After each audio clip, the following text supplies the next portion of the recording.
started to kind of see that there was hard performance as well. Didn't really fully understand it, but I loved it so much, and it just became a huge part of my identity. The things about rugby where everybody's welcome. You need tall people, you need short people, you need thicker people, you need maybe smaller, fast people, all of these things. And, it was really transformative to me to be in this really great environment. But so last minute ditch effort. I was like, Florida State's got a good softball team. I wrote the coach, set it all up. Like, she was going to let me try out and everything like that. And I last second, like, the 11th hour switch to go to Florida State. That's awesome. And if I hadn't done that, I wouldn't have played rugby. Let's go. So then I do my thing.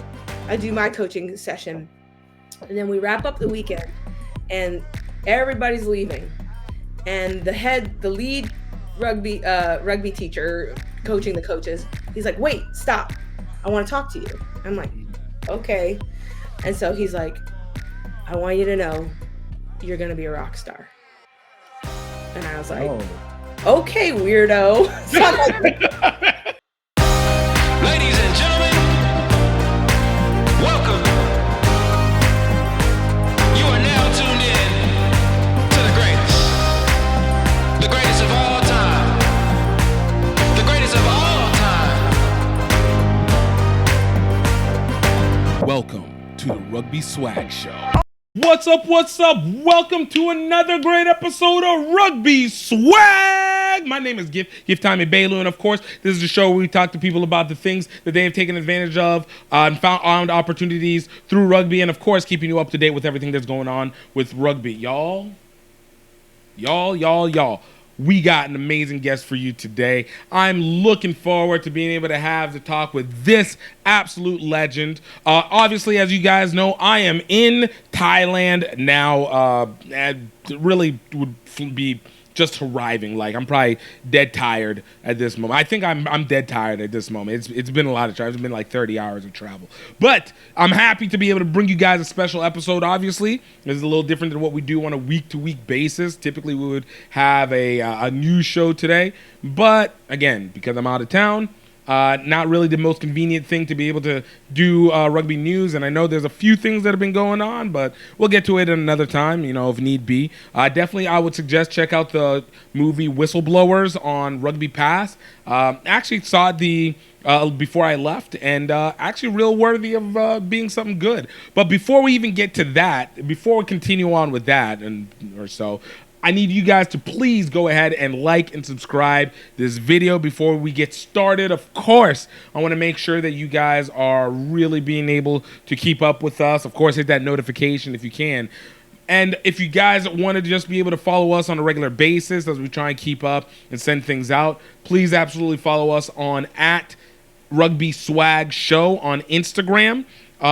Usually post up at least a preview. Definitely always try and get at least a couple stories up there. And then if you guys can, check us out on X. Check me out on X @GiftEbelu, GiftEgbelu. GiftEgbelu on X, and then everywhere else it is GiftTime Rugby, GiftTime Rugby. That is on Facebook, that is here on YouTube, that is on Twitch, that is TikTok. Guys, you absolutely can catch us there. And then lastly, but not leastly, if you guys only want to be able to listen, be able to do it on your trip, make sure that you can keep your spouses up, get the inside track on some of these great people we talk to, get to learn more about some of the subjects that are happening that are changing the game of rugby on a day-to-day basis that you might either know but not have full explanation, not know, or need to just get a nice reminder just to remember what's happening and going through as your day-to-day go through. You guys can check us out on Spotify, on Apple Podcasts, on iHeartRadio, or on Amazon Music, or really any major podcast streaming platform. We everywhere. We everywhere, man. You can even podcast stream us on YouTube. It adds everything into it. So I really want to make sure that you are able to do that. And of course, please share it with your friends. Tell your spouses. Tell whoever you think needs to know about what's going on in rugby. Not just from what's going on in the field, but the people that they need to know. Get to feel more informed. And if you're one who wants to impress your significant other or your friends, definitely check us out. We'll keep you up to date with what's up. So as I said before, we got a special guest. I know I use the word legend a lot because, well, literally a lot. The people that we bring on are legitimately legends of their game. And this one is a special one. Bringing in Life University's founder, currently the Kathleen Flores Browns head coach, a multiple-time national champion, multiple-time national champion competitor, one of the arguably best recruiters in rugby, one of the best head coaches in women's rugby, and one of the people who have funneled in literal talent into our USA Rugby women's talent pool like no other. I want to bring on Rosalind Chou. Yo, and you guys absolutely know this is going to be a good one. Great conversation, like a winner. This is just a winner across board. It was an honor. I've known her for years, like many, but getting to talk and go into depth was even more exciting than I expected it to be, and more interesting than I even knew what to expect. So I hope you guys enjoy this. Of course, we're going to hit it with our sponsors first. Please definitely go check them out. Health Enhanced Food, the #1 specialty food baking mix in the world. And I want you guys to make sure that you guys get yours for your health, because what you put in your body makes the most difference in the world. And I am dead serious when I say you should be able to eat the bread you want, but not have to worry about depreciating your health, whether you're a rugby player, rugby participant, rugby spouse, or rugby generational entrancer. That's not a word, but person who's just coming into the game. We want to make sure you're getting the best. So definitely check healthenhancedfoods.com. That's healthenhancedfoods.com. Let's check out the Dr. Rosalind Chou, Browns Rugby, Life Rugby. Check it out. I'm going to let you get back to the show in a moment, but I want to talk to you about our sponsors, Health Enhanced Foods, the best specialty flours in the business. What does that mean for you? That is the flours that allow you to be able to get the nutritious need from your bread made. That's muffins, bread, croissants, whatever, pancakes and muffins. It will give you the opportunity to be able to get the best while still being able to eat like you wanted to. We have various amounts of products available for those who have special dietary needs to those who are looking for a special health outcome. And of course, because they're part of the Rugby Swag Show, we want to let you know that you got a chance to go to healthenhancedfoods.com and use code Rugby Swag to be able to get 20% off your first order. Y'all, this is something that you're going to need. You got to build up, have your energy at the best, be the maximum. It's 2024. Let's do the best. But now, I want you guys to get into it. Let's get back to the show. What's up, everybody? Welcome to another great episode of Rugby Swag. We got another special guest for you today. Y'all, we got one of the purest winners in American rugby. She is a Rugby Coach of the Year. She is a collegiate national champ. She is a club national champ. She is a college national champ.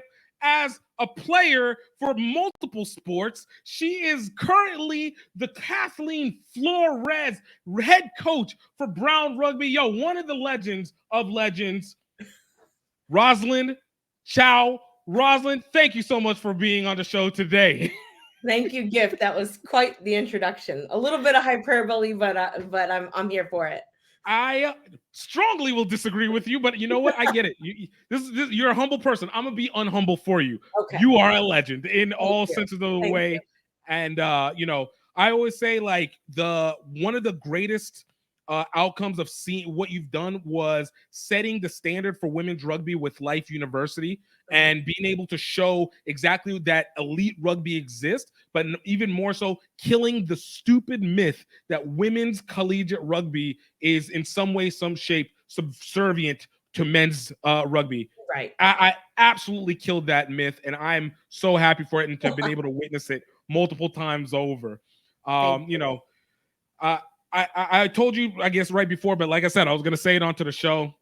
I always give you a lot of credit for being an innovator and a risk taker, and you took a major risk with me back in 2017, allowing me to do halftime shows for Life University, which Yeah. ended up being some of the best games I got to have, and to allow me to broadcast Yeah. the Life University women's games live before everybody started really doing it in total. So I always give you a lot of praise for allowing that to happen, because it set a lot of pathway for what I was able to do in the future. Loved it. I loved it. I just wish our sound system was adequate enough for you. Honestly, one of those, it was a learning lesson.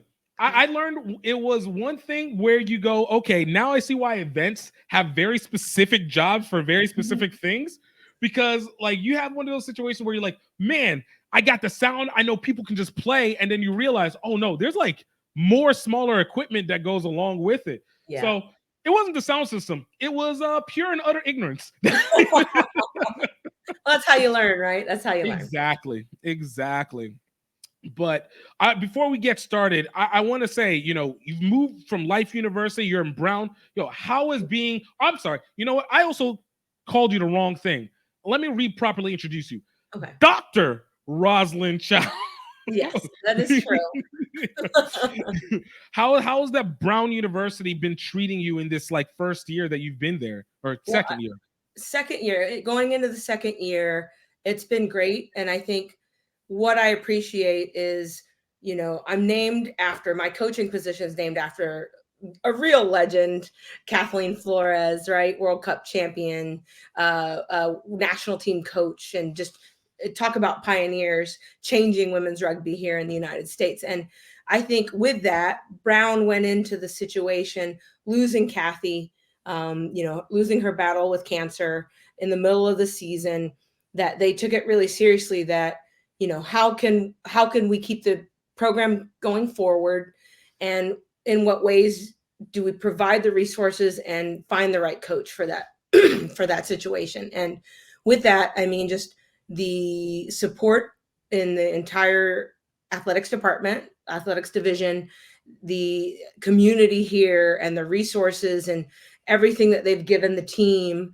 not only in terms of like monetary resources, but resources from a communal aspect, have just been incredible. So, you know, I knew it was going to be, when we found out when Kathy was sick and this was going to happen, there was a lot weighing on my mind of, you know, what would happen with her legacy.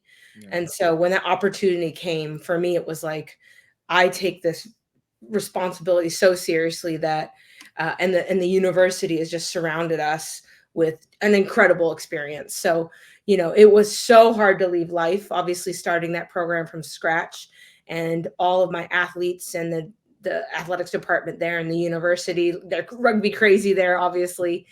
But it has been really amazing because, as you mentioned, I am Dr. Rosalind Chou, and my bookshelf, you know, those are some of my books back there that I've written back there.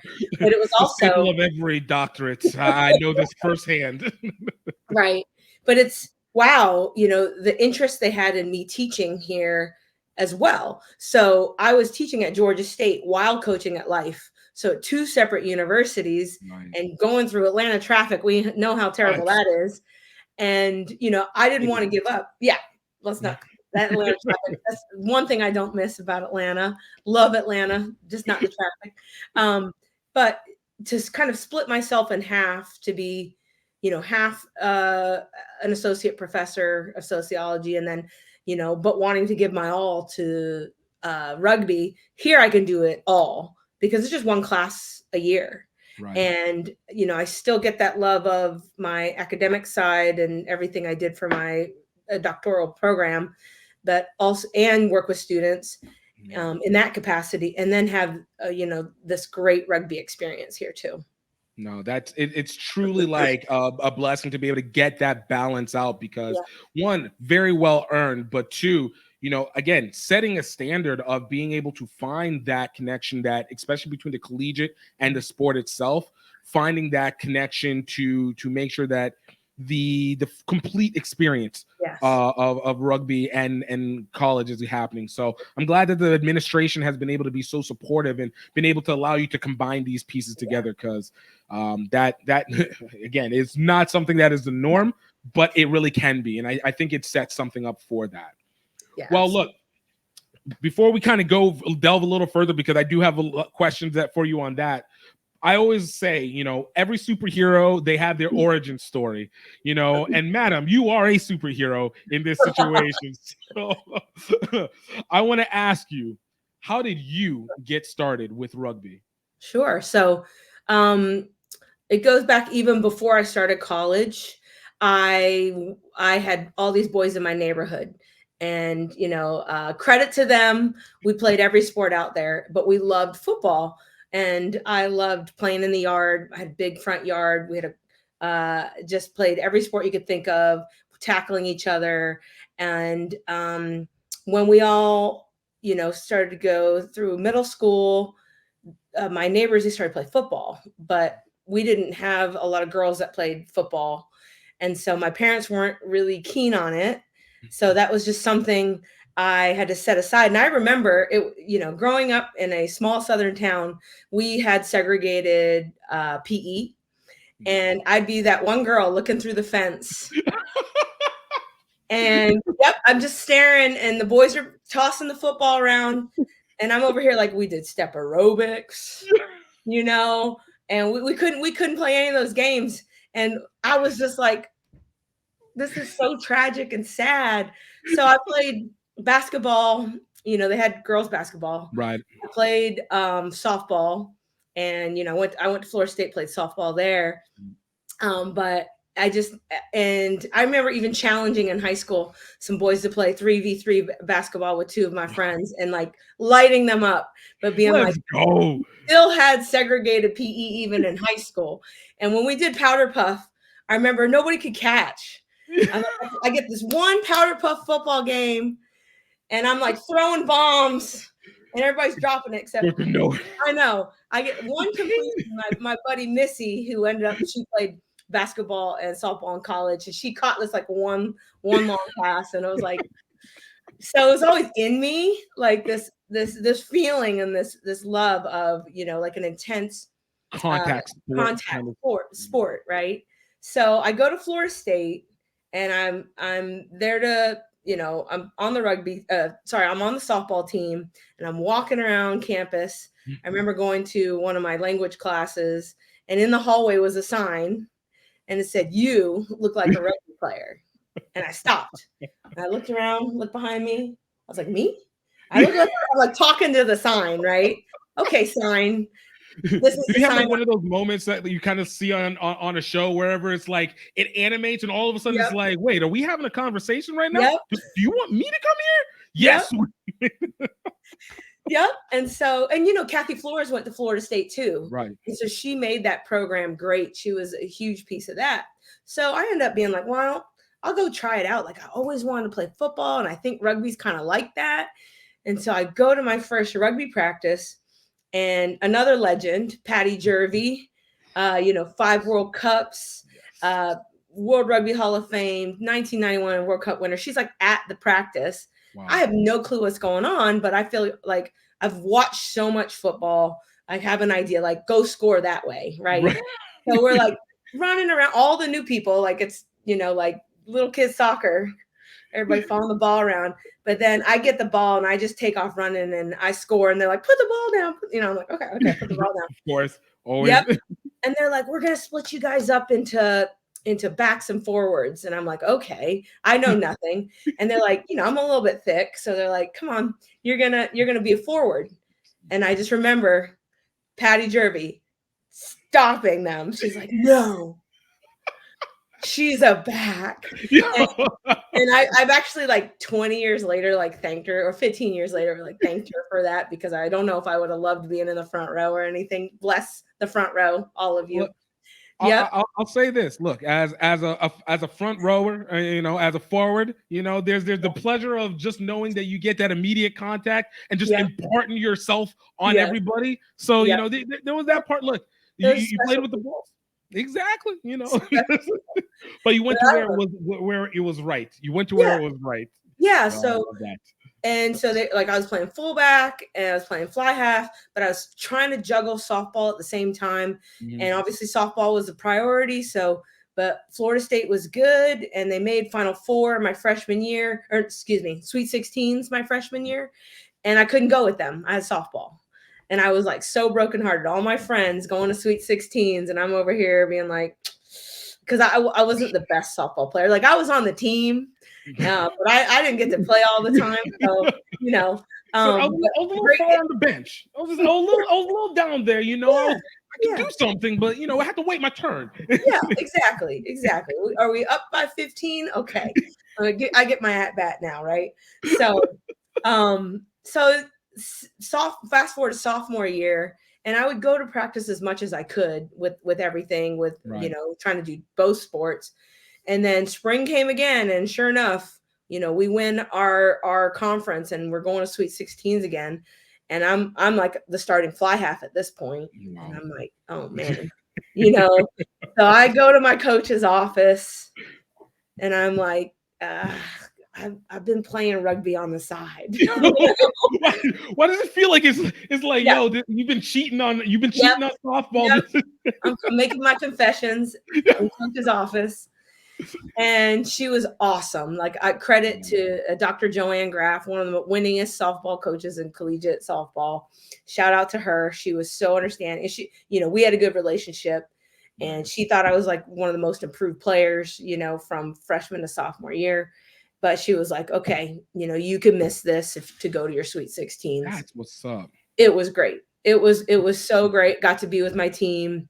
And then that summer it was, let's really examine what I love and enjoy, because half of softball is sitting down, even if you are a Right. starter, right? Right. Half of softball, you're sitting there and doing cheers like you're no offense, softball, very talented people, but there's some cheer. I mean, I don't want to be a cheerleader, honestly. Right. Like So you've been an active person. You want yeah, to be active. Like, let yeah, me get something yep, happening. Yeah. exactly. Because I was a catcher in softball, and I loved the collisions at home plate. Right. And I was always fouling out in basketball, so it just seemed right. So Dennis Rodman over here. yeah, yeah. And junior year, I just decided, let me just play rugby, and I got the bug. I had I had different coaches throughout college, but Dana Teagarden, she's a famous referee. She was the first woman referee to do international match of men's. She lives over there in Germany, and she was just kind of like, hey, we didn't really understand what was going on, but there was like a U23 camp and stuff like that. So she thought myself and another teammate. So, started to kind of see that there was high performance as well. Didn't Right. really fully understand it, but I loved it so much. And it just became a huge part of my identity. The things about rugby where everybody's welcome. You need tall people, you need short people, you need thicker people, you need maybe smaller, fast people, Right. all of these things. And, it was really transformative to me to be in this really great environment where it's body positive, it's inclusive of people of all sexualities, right? Especially women's rugby. And it was just a great place to be. Finished out college, ended up working that's why I have that lamp back there. I worked in the woods. I lived in like that's how I saw at night. That's actually from the camp that I worked at. No. And but I would bring, and that's a side note, but I would Oh, bring we're gonna go into that. This is not a side note. I was just in the middle of nowhere forest, Yep, in what was yep, it, in Florida of all yep, places? mhm, yeah. But I would invite the rugby team every year because there was a big field. So I'd have like Florida State versus Florida come play like rugby at this camp for all the girls. Oh wow. And I worked there 6 years, but the last 2 years I started to get back into rugby. I missed it so much. Yeah. So And yeah, okay. So before we continue into that, I want to backtrack a little bit on this. So kind of starting with your early years, like for yeah. you, you talked about obviously playing with the boys and being already athletic and playing, but was this something that was a component of your family? Like, Mhm. do you have other family members that have been in sports and been active, or it was just like there was this innate nature that grew from, and also where you're from, Yes. exactly where you're born? Okay, great. My parents are from Taiwan, They immigrated to the United States, and my dad went to the University of Florida. Okay. And so then we settled 30 minutes south in Ocala, Florida, a tiny little town, horse country. It's the horse capital of the world. I know that place way too well. I used to go. I went to South Florida, so Okay, like great. going to Ocala was like that Yep. go throughway, and Yeah. you heard, but yeah, Ocala Yeah. country. Yep, it was. And my parents didn't really do sports. I think there was like mandated stuff in school for PE and stuff. And my mom tells a story that like she was supposed to run in this track meet, but she didn't want to. So she got her sister to do it, and she broke her leg. And her sister like blames her for the rest of her life. So that's the extent of my mother's athletic experience. My oldest sister was a cheerleader. I'm the youngest of three. Okay. And my middle sister wasn't really into sports at all. She really just incredibly gifted academically, and loved music and reading and things like that. No, so it was just me. I was the one climbing trees, jumping off the roof, things like that. You said, I'm going to use this field space that's out here, and we're going to have some fun along with it. Yeah. Such a Florida girl. Such a Florida girl. Yeah, exactly. No, but real talk, like that, I actually like it because, again, for me, coming out of Nigerian family, like, when it came to sports, it was always secondary. It's always education first, and then everything else comes after. And you always know because, like, especially with parents, like my dad came from Nigeria, came as he was 16, 17, went to school. And so that there is always that emphasis on that. And I feel like maybe that's a really strong immigrant experience, especially from non-Western countries. They didn't really get it. Academics was all that was talked about in the home. I had two older sisters that did really, really well in school. And part of it was me being like the youngest, rebellious, wanting to differentiate myself in some ways. You got a lot of praise in the household for bringing in, all your straight A's and doing all those things. Right. And part of it was like, yeah, I could do that, but what's happening over here though?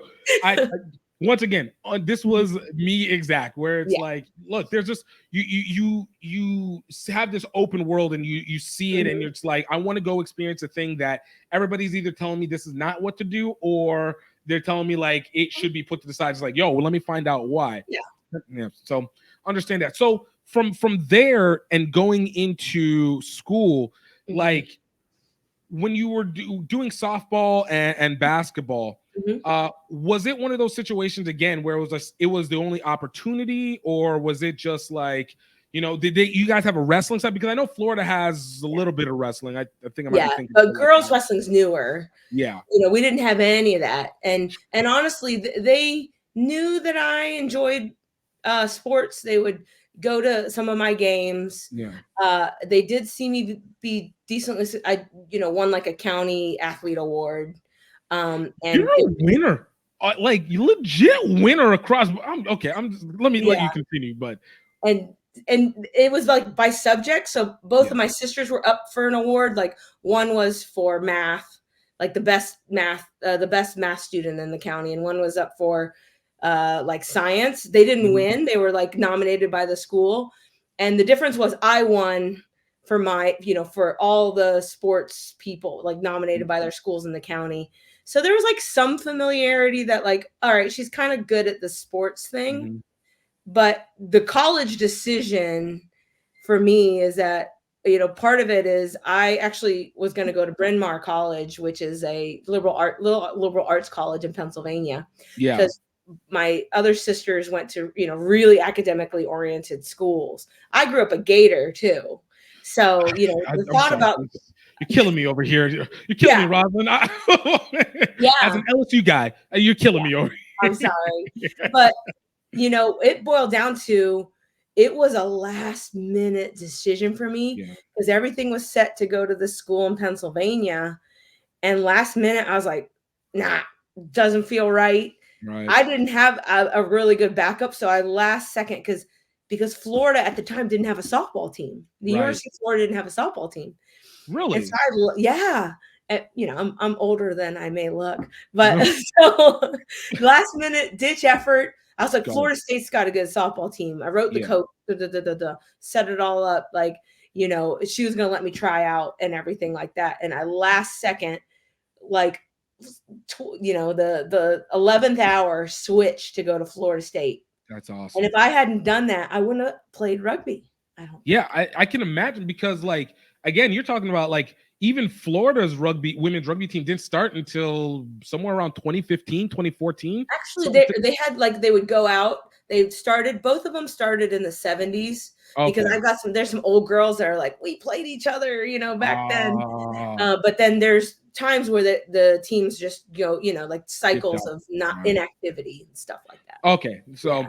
like that makes sense. That makes a Yeah. lot of sense. But yeah, I mean, even still, just to be able to get back and get that access, and Yeah. then to have that active and good active team with all those legends.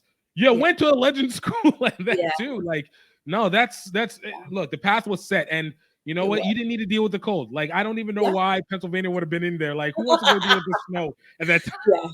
Yeah. Yeah. I got to play year round. Right? Oh, goodness. So that's really dope. So you know, you're talking about even the fact of walking on to FSU at that time, which I think a lot of people don't think about. And you're talking about a high level Mhm. program at that moment too, Oh, being able yeah. to walk on. Were you scholarshiped there as well, or was it just Because just I a pure did walk so on? well improving, I was offered money. And Nice. so, yes. So And so eventually Coach Graff offered me money. okay, nice. So okay. So that commitment then becomes so much stronger. So whenever you jumped into rugby, and this reminds me kind of talking with Chetta Emba when she was doing Mhm. soccer and then doing rugby simultaneously, Yeah. and you have kind of a friction in terms of like the time you want to spend for each one. How are you able to keep the balance, especially in the spring? Mhm. In the spring when both sports are really going heavy while maintaining sports, because for what Yeah. it's worth, I know FSU has its reputation as a party school, but Yep. I know FSU's programs are legit. Yeah. So like, Oh, how and are you Florida able State to? softball is quite a storied softball program. Yeah. It really is. How, Well, I think, and this goes back to my parents being immigrants, to be honest. mhm, So my parents, my dad didn't finish his PhD, ended up opening a restaurant. nice. That's 7 days a week. Those are hours and hours of work. And I ended up as a teenager starting to work at the restaurants, like Wow. in the summers. And so I think all I knew was hard work. My parents just always worked, literally 7 days a week, right? Wow. And so they'd see me off to school, and then they wouldn't be home until if it closed at 9 or 10 o'clock at night. And then you Right. got to you clean everything Clean up and up all everything. that, right? Right. So having spent summers working there, and my mom was my boss, and you know, people think I'm a tough coach, you know.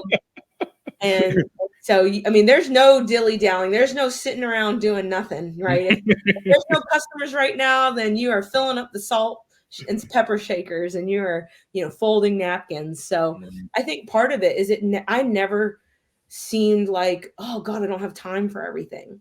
I don't know if it's just that's how I always operated, because I did play 2 sports in high school as well, Right. you know, and then all my coursework. And then, you know, I was a double major and in the honors program at Florida State playing 2 sports. So, you know, I think it's just, I always kind of just worked and I'm a task completer. So it was like, I'm going to do this. I'm not a wait till the last second kind of person, you know? Right. Yeah, no, that makes a lot of sense, and because there's a natural organization that comes once you, especially whenever it's been instilled early, where it's being able to separate it. So that makes sense, being able to jump through those. Yeah. So you were doing softball for 3 years, Mhm. and eventually with rugby able to jump in. What was that moment for you, I guess, where you were like, yo, this is the sport for me, Yeah. versus like softball, where I get, it's waiting, Yeah. but obviously you're taking an opportunity, you work to get there. Yeah. There's this commitment that goes with it. But what was it that was just like, yo, rugby is touching my heart right now? Yeah. It really was missing final Sweet 16s, Mhm. missing Sweet 16s to be like, I can't do this to my team. This is where I want to be. And, you know, while softball brought me these opportunities, and I got to play with a great team at Florida State, and we won the ACC championship every year.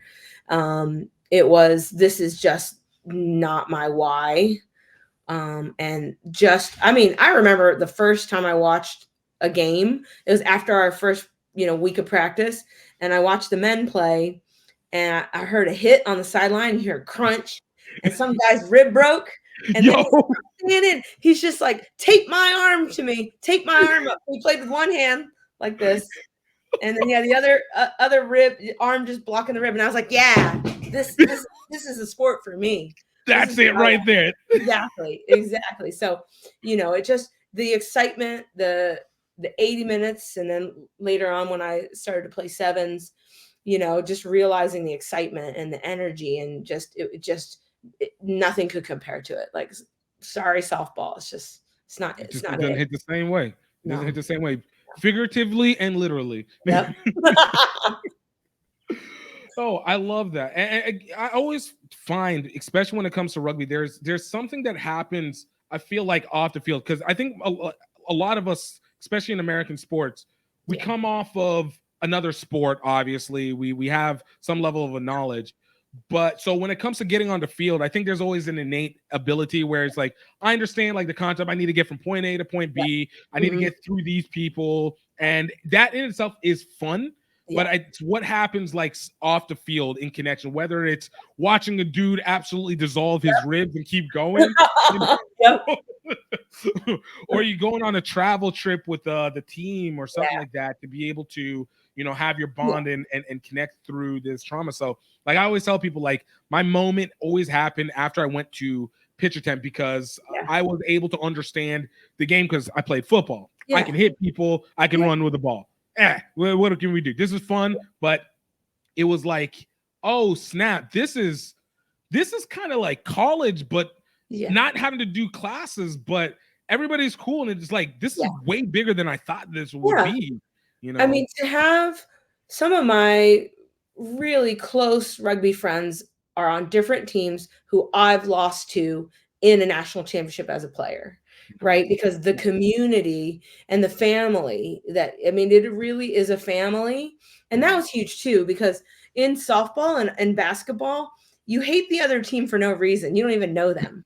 You're like, ugh, we hate them. In rugby, it's like, holy shit. Oh, excuse me. No, it's okay. Hey, we are allowed to be free. You hit the snot out of me. That's awesome. I think it's the sportsmanship as well, the respect for the referee, the respect for the other team. And there's this feeling in American sport where you dehumanize, and yes, are we hitting each other, colliding at full pace? Yes. But we have this respect where in other American sports, you're dehumanizing the other team and the other fans so viscerally, it feels icky, Right. I feel like it's almost equivalent to like fighting cousins. Like, yo, I absolutely am here for you, but I'm not about to let you do me out like this. Like, we're about to go. I'm about to destroy you, but it is all love. Like, I don't have animosity. This is a rivalry, but it's family. Like you said, it's family. It's awesome. So like, okay, so I'm just going to piece by piece because you brought a lot within a little bit, and I absolutely love it. Yeah. So you talking about you went into this game, and actually, you know what? I want to backtrack. You got your degree in sociology, correct? Your undergrad. Yeah. So has there always been this like interest when it comes to human studies? Yes. Like, has there been? Okay. Can you kind of expound on that a little bit? Sure. And I think some of it comes down to the immigrant experience I had in a small southern town where it's like, what's going on here? Why do those people live in that neighborhood? Why do these people live in this neighborhood? Why does my high school look mostly one race and that other high school look an entirely different race? So just questions that come out. And I was lucky to have a really great history teacher. He taught me honors history and American history and world history. And just, again, like the universe, my senior year, he's like, I'm going to offer a sociology class. And it had never been offered before in our school. And of course, he was like one of my favorite teachers, Mr. Dunn. And I took his sociology class, and it was fascinating. And it was at that moment, I'm like, I'm going to study sociology in college. And then I was like his TA. And Yeah. so really, I just love to understand the ways in which people work. How did we get here? What are some historical pieces that can explain things in a larger macro way? And so I went to Florida State, and I was like, I'm absolutely going to study this. And that's because I had a great teacher in high school.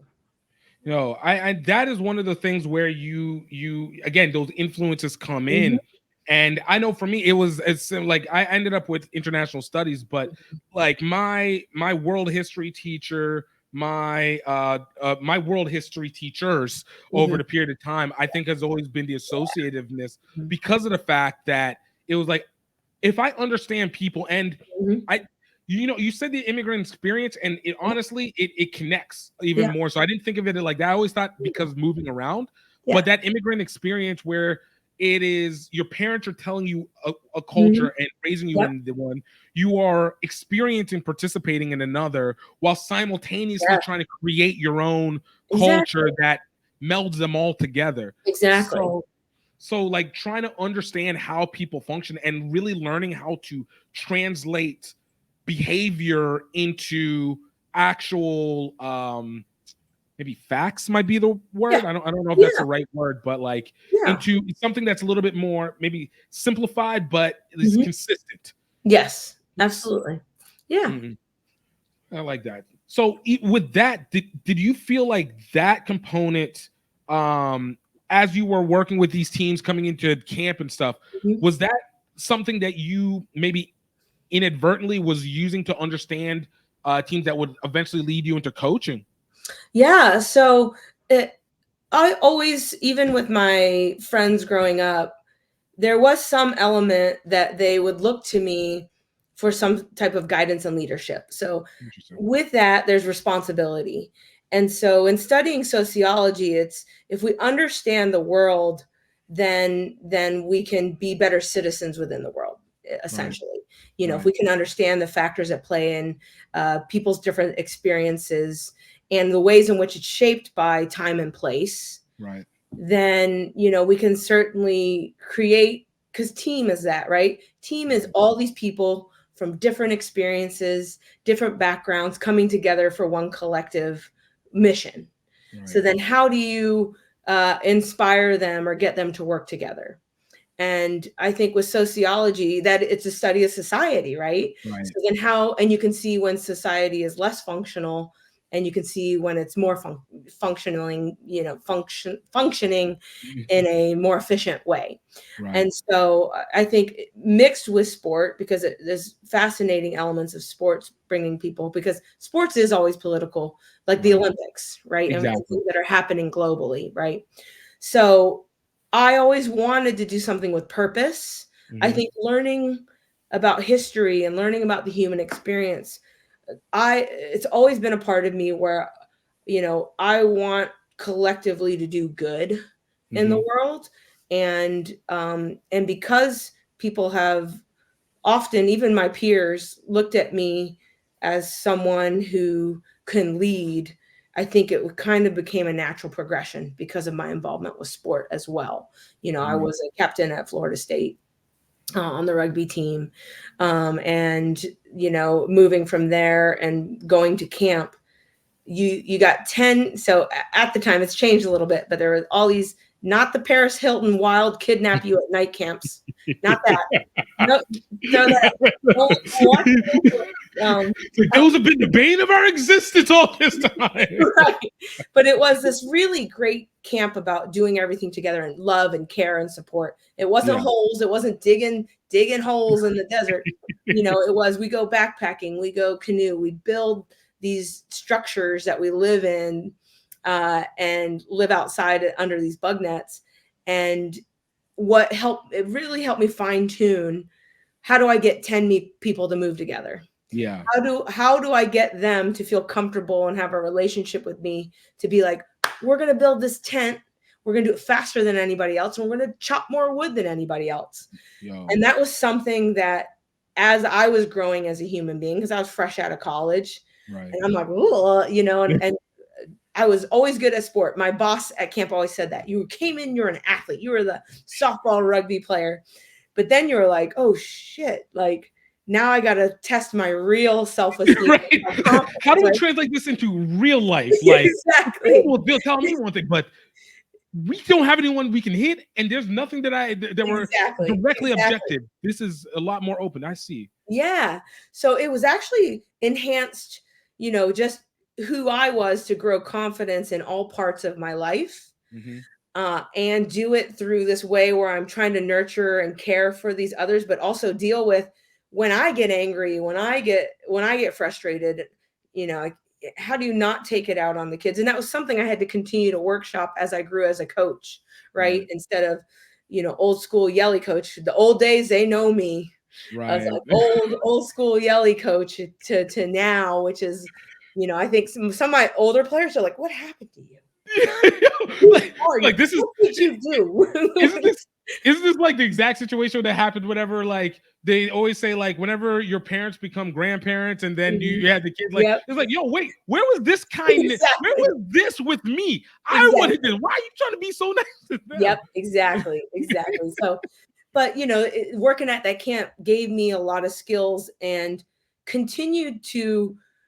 I've always, and it goes with actually Life University's mission is to have lasting purpose. Yeah. And so, really, it was I wanted to always have a really positive imprint on others because, what rugby teaches you is that your teammates matter and how you treat each other matters.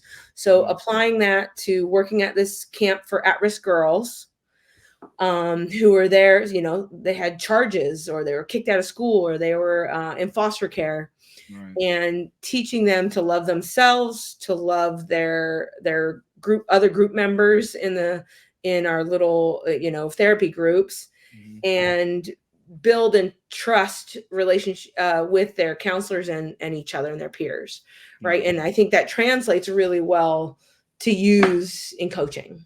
Right. So, Yeah, it's a balancing of personalities in one aspect, mhm, but it's also like recognizing the history of each of mhm, those exactly. players and being able to Yep. adapt to what Yep. that history is. Yeah, everybody's been going through something and something different, and so I think, I've continually, since I started coaching rugby and when at Life, and even I've coached at Georgia Tech before that, Mhm. is you got people from all over the place. So it's Right. like, how do you get them all to believe in the same mission and each other, right? So yeah. No, that makes perfect sense. That makes perfect sense.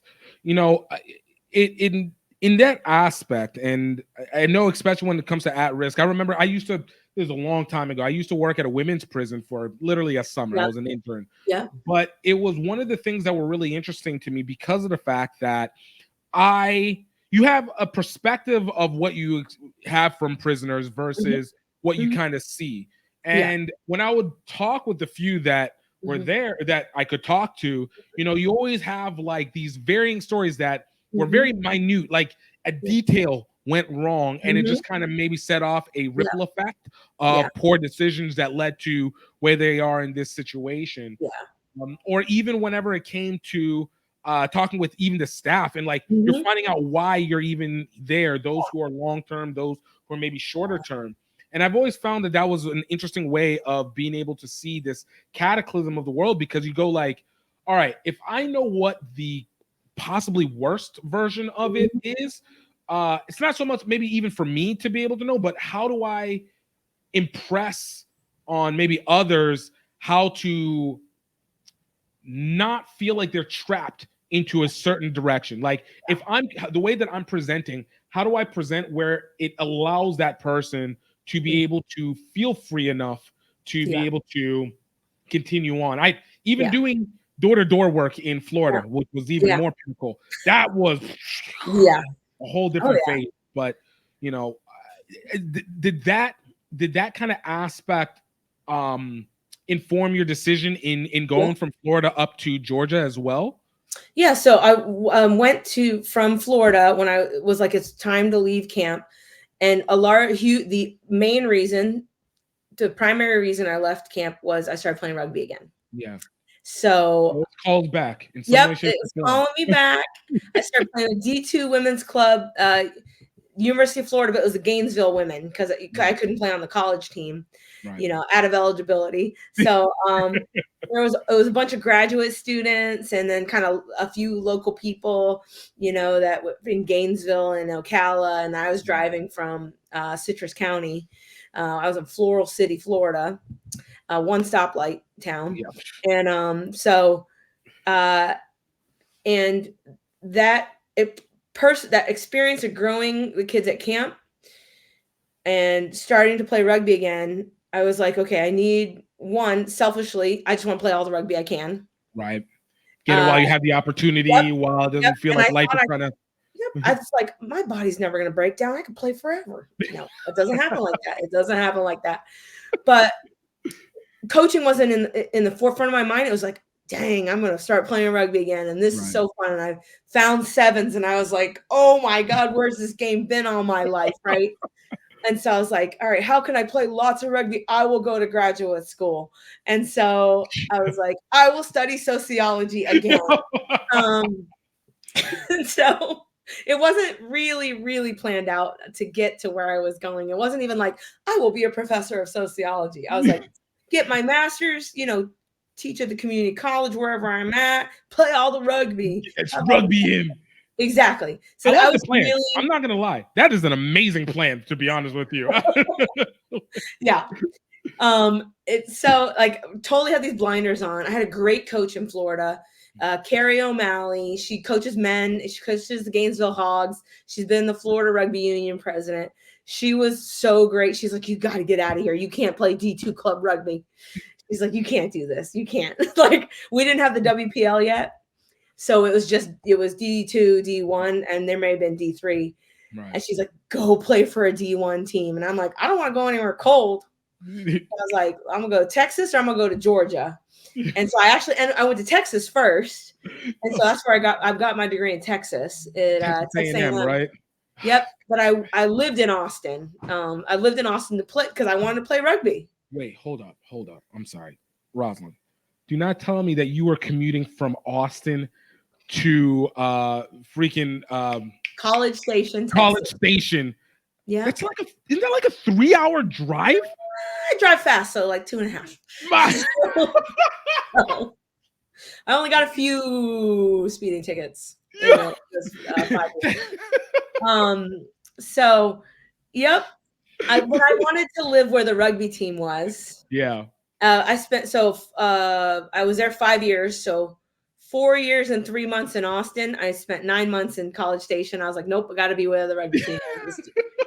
Practice is more important than the rest of this stuff. So we'll deal with that school thing otherwise, but this practice though. Yeah. The team, the family. Like, I'm still such good friends with so many of my Austin teammates and then the little crew of us that played sevens as well, like are the closest of everybody. And so at the end of grad school, I kind of stumble on the UT kids. The UT Austin kids would play sevens with us some summers. And so my last summer there, we didn't have a coach. Okay. So they looked at me and another a teammate of mine, and they're like, will you coach us sevens? Because I had played a ton of all-star sevens and stuff like that. And I was like, sure, and I was like, maybe when I go get a job, I'll take the coaching certification. Right. So that's how it kind of started to go that way. Interesting. So, jumping from D2, from Florida going into Austin, you played with the Valkyries, right? Yep, that's right. We had several Eagles on the team at that time. It's the Austin team. That whole Austin community, rugby community, is a different level of closeness between the Blacks and the Austin the Huns. Huns, exactly. Like that whole community. Right, yo. I've never seen anything that close. Austin's still a very weird town to me. I don't know. Keep it weird. Yeah. But I give all the respect for them in the world. But I also know that the level of rugby that they played was incredibly high level, especially when they even got around Super Rugby time, whenever it was all happening. And stuff like that. How did you feel? How did your perspective of rugby develop being underneath that level of talent and program? Yeah. I think the biggest growth was just as a player. The coaching aspect came a little bit later when I got to be coached by Jason Payne for the Atlanta Harlequins. But there, yeah, because he coached Life Super Rugby men's team and all that, or Super League team. But in Austin, to have Meredith Ottens and Jen Joyce, they're both Eagles. And then there were a few others that had, one cap here, two caps here, So Right. a lot of folks, came in. A bunch of us moved all there at the same time. So it was like this new cohort plus these amazing veterans. The issue is we went through some hard times with they wanted to go from making it to the final 8 or Sweet 16s in D1 with no WPL yet. They wanted to go all the way. Right. So we had some struggles. This is a side note, but we had some crazy stuff happen with trying to hire coaches from overseas. That's a side note. But it was some wild stuff that happened. And then after 2, one from Wales and one from England, just absolute nightmares. I won't name any names, but it was bad. But you know who you are. Yes, you know who you are. But then we were self-coached, and Meg Pace, a veteran on the team, she had to take up all the burden to coach us, just wild, thick-headed grown women. So, but because we Meredith Bagley came from Seattle when they were really good. Yeah. And Heidi Whitman, who was in US Sevens and stuff, she was there at the same time, and just a bunch of great players all at once. So we just had to rely on each other. So we couldn't get that quite enhanced, that next level, highest level. Yeah. But we could compete, and we did pretty well. Like we'd come in first or second in the West. Nice. Kansas City was really good for a while, and then is right before Glendale took off. Nice. It was right before they professionalized, and so they still had the Colorado Old Girls. So it was the 3 of our teams just duking it out in the West. But that it boosted me as a player, because I had teammates that were on the national team that were like, dang, you can actually play, which I never, sure, I was like a standout on my Florida State team. And, my coach on the D2 team was like, get out of here, go play D1. But then it was like to be with them and play with them started to really boost my confidence as a player. Going into something like that, and you see all those accolades, and of course, as you just said, there's the pressure of being able to perform. Yeah. Was it a situation that you entered into with uncertainty, or was it like, look, I know I can do this. Yep. Let's go do this. Nope. There's one I knew I could break tackles and I could carry. Like, give me the ball, I will give you go forward, and I will have a nice line, and I will carry hard. I didn't want to have anything to do with tackling. I was like, you know what? Look, I'll slow them down for you, but I need you guys to do the rest of the work over here. But I was like, oh gosh, I'm playing D1 now, because there was no WPL. It was like, oh, I'm playing on a good D1 team now. Right. And I actually had a friend in grad school who had played when she was an undergrad but didn't play anymore. I'd be like, can I just tackle you in the yard? Like, because I was like, they're gonna find me out. They're gonna find out that I can tackle. So that was the area that was shaky for me, which if any of my players see this, they will fall out of their chairs. They will fall out of their chairs, because they're like, coach is like, Autumn Cicero, she's like, coach is 70% defense in practice, 30% attack. I'm over here being like, yeah, I couldn't tackle for shit. Look, this is where you tell them, look, this is where the origin story started. Exactly. I didn't want you guys to start like that too, Right. I'm protecting you all from embarrassing yourselves. Madison Oman, she's still playing and coaching in Dallas Harlequins. Nice. I like, they still talk about it years later, because this was in 2014 or 2015. I roasted her in film. They're like, that was the most brutal roasting, because instead she's like chasing someone down, and instead of tackling them, she falls down, curls up, makes herself a speed bump, trips the girl, And then I'm just playing it slow-mo, backwards, forwards. And Madison became an All-American. Let's She go. played pro PR7s this summer, but she was like, I never forget it. And I was like, I will never be embarrassed like that again. Oh, I love that. Look, I mean, look, it happens to the best of us, you know. Sometimes we always say that this is I think they call it now. This is a canon moment. This is your villain story right here. Like, Yep. Yep. Yeah.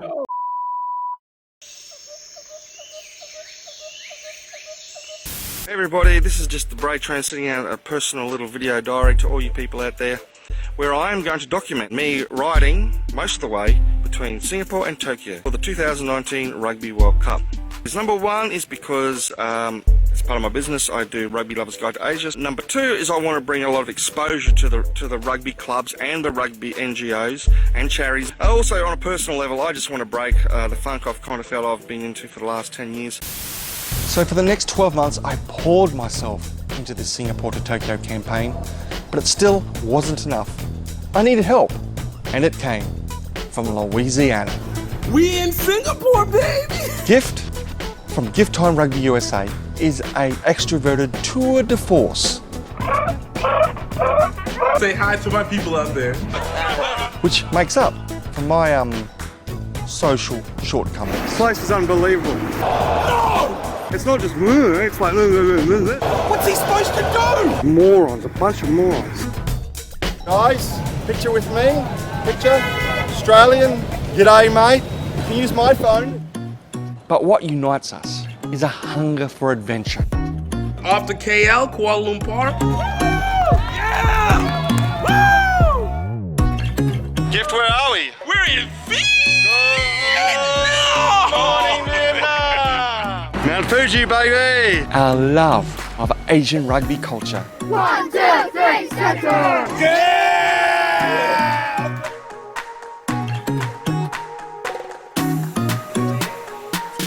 Rugby is starting to develop here in Cambodia for women as well. Valkyries, the mighty Valkyries! And allows us to overcome incredible obstacles. It's just got so thick.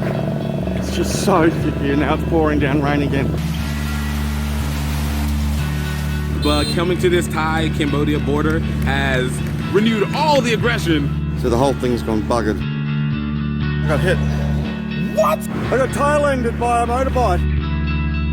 I can just feel that knee, that ankle just going in all the wrong directions under the weight of my body. But that doesn't compare to the pain of failure. I'm dying. Oh, I'm dying. And that's what I've been worried about this whole time. We're out here, we're running out of energy, we're running out of money, and we're feeling isolated. And yet at that critical moment, friends, family, sometimes complete strangers come on board. Before you know it, we're back in the game. Tokyo, here we come! Making a comeback. 4 weeks, 2,300 miles. Malaysia, Thailand, Cambodia, Vietnam. After all the trials and tribulations, this ride had become deeply personal. All that mattered now was getting to that Rugby World Cup game in Tokyo. Watch the full adventure at crugby.vhx.tv. That's C like SEE rugby.vhx.tv. Yeah, buddy. All right. Be easy. Oh, I love that. So, you know, you got these lessons from Austin. So what took you to Georgia? Because this is where everything just now accelerates, in my opinion. Accelerates. Yeah. So I was always a fangirl of Patty Jervey. They came to play us and beat the crap out of us.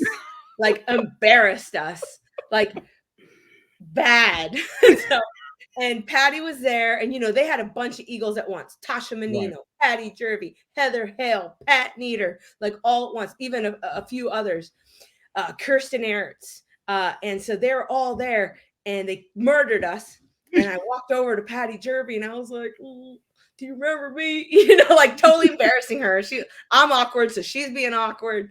But I was just like, you were formative. I'm here with rugby because of you, and you were at my first practice. So when I was applying to jobs, graduating, I would only apply to cities where there'd be some decent rugby. That was a huge piece of it. I was offered a job at Purdue. I was like, that commute to Chicago is going to be brutal. And I got stuck in a snowstorm there, a blizzard. God. And I was like, I don't know if I could, because my sister lived in Chicago 10 years. And I was like, I don't know if I could do that. You know, but I was good enough there. It's okay. We have representation enough over there. Yeah. So I was like all strategic on being like, I went on a job on Long Island. I'm like, that's a long way to play for New York, right? I was like being all the way out on Long Island as SUNY Stony Brook. And so as I was applying for everything, and like I said, just on the side, I was like, let me take this coaching course too. Mm-hmm. And I got a postdoc at Duke. So I was in North Carolina 1 year. I said, it's perfectly in the middle. I could go up to Nova, or I could go down to Atlanta. And like, as a Southerner, I was like, Atlanta's got my heart. Go down. Yeah, let's go down to the true where we're close to the sun. All right, we don't need this this fake Southern Virginia. Oh, yep. And my sister had gone to Georgia Tech, so I spent a lot of time visiting up in Atlanta and stuff too. And you know, in college we go, and like I was just telling a story about Freaknik to my girlfriend. I was like, okay, there's this thing that they used to have called Freaknik. And she, yeah, it was really funny. That's a situation where you literally can only experience it. Like you can talk about it, you can try and explain it, but it will never make sense unless you're there and expect, like that's kudos. But anyway, so the side note to the coaching classes, it used to be 2 days long. And now it's just 1 day. Mm-hmm. And there was a guy there from Oklahoma who was a world rugby educator, and it was 100 people, 98 men and 2 women. And it just hit me again. I'm like, am I supposed to be here? Like this? And there's guys from Ireland, guys from Australia, guys from England. And I'm like, oh, I don't know anything. You know, that like imposter syndrome that hit you. And the next day you're supposed to come and lead. And other coaches, other people in the class were going to lead, and you were the people doing the activities. Right. So I come the next day, I'm all nervous, and this Irish guy leads, and his shit doesn't make any sense at all. I'm like, you want us to do what?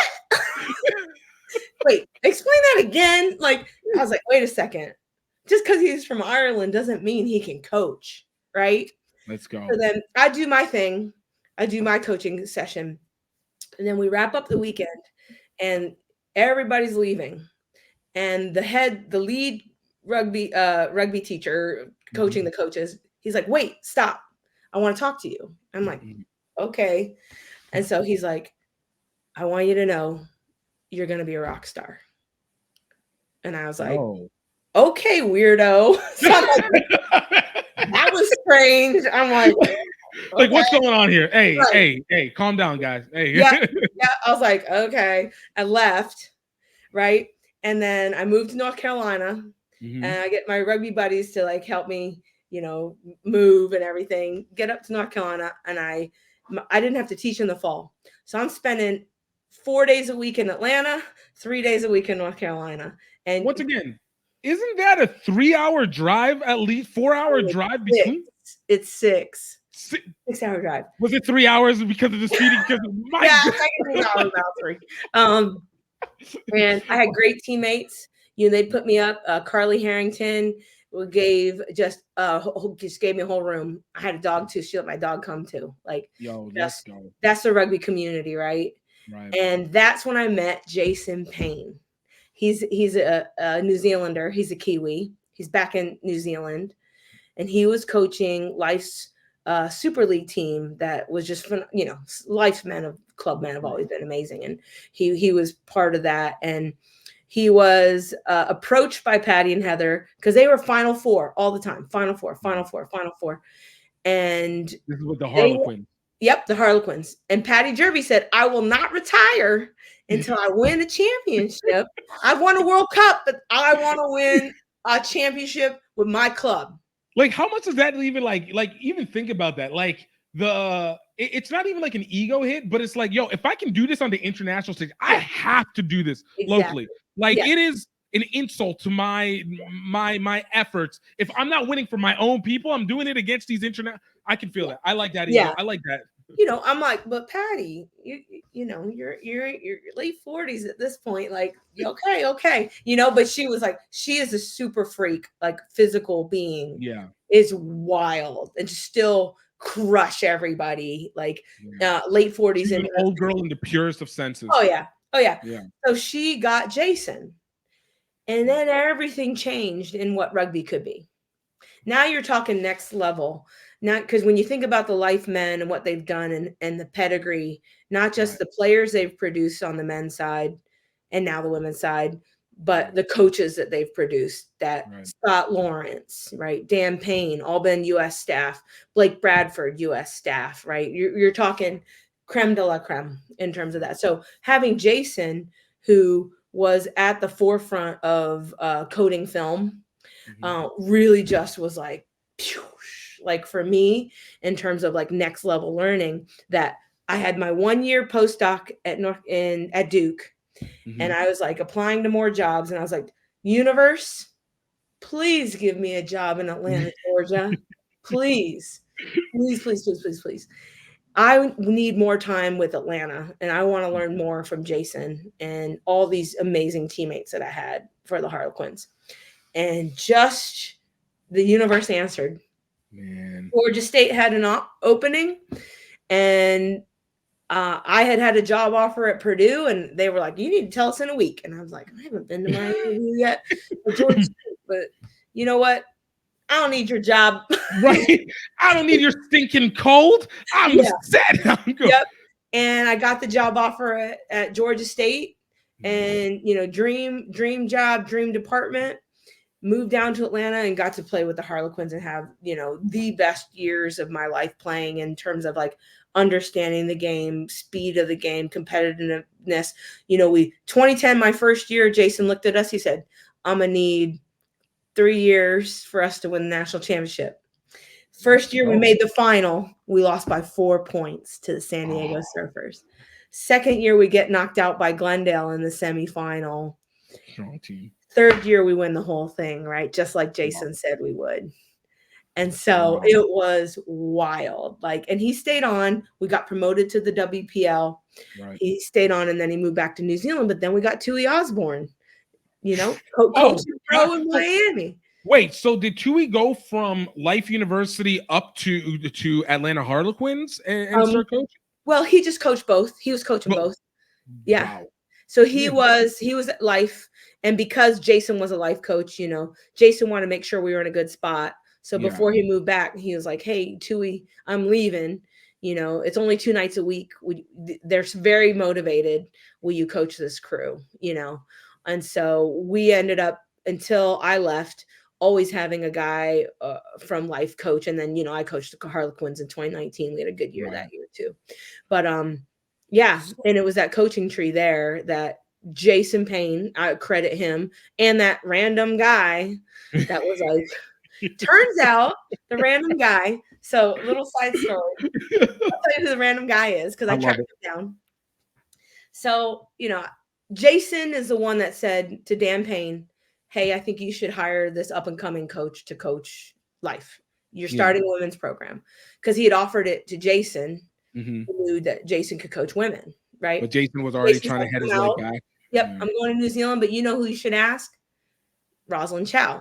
So Dan Payne writes me, hey, will you meet me at the office? I'm like, okay. I'm like, I'm coaching Georgia Tech, having a blast. Like, ooh, because everybody knows about Life rugby, right? I'm like, I will do the laundry. I will mop the locker room just so I can be around and like watch the coaches and learn. I'm thinking he's like, hey, do you want to shadow and like start maybe be an assistant? Dan's like, I want you to be the new head coach. I was like, wait, hold up. Wait a minute.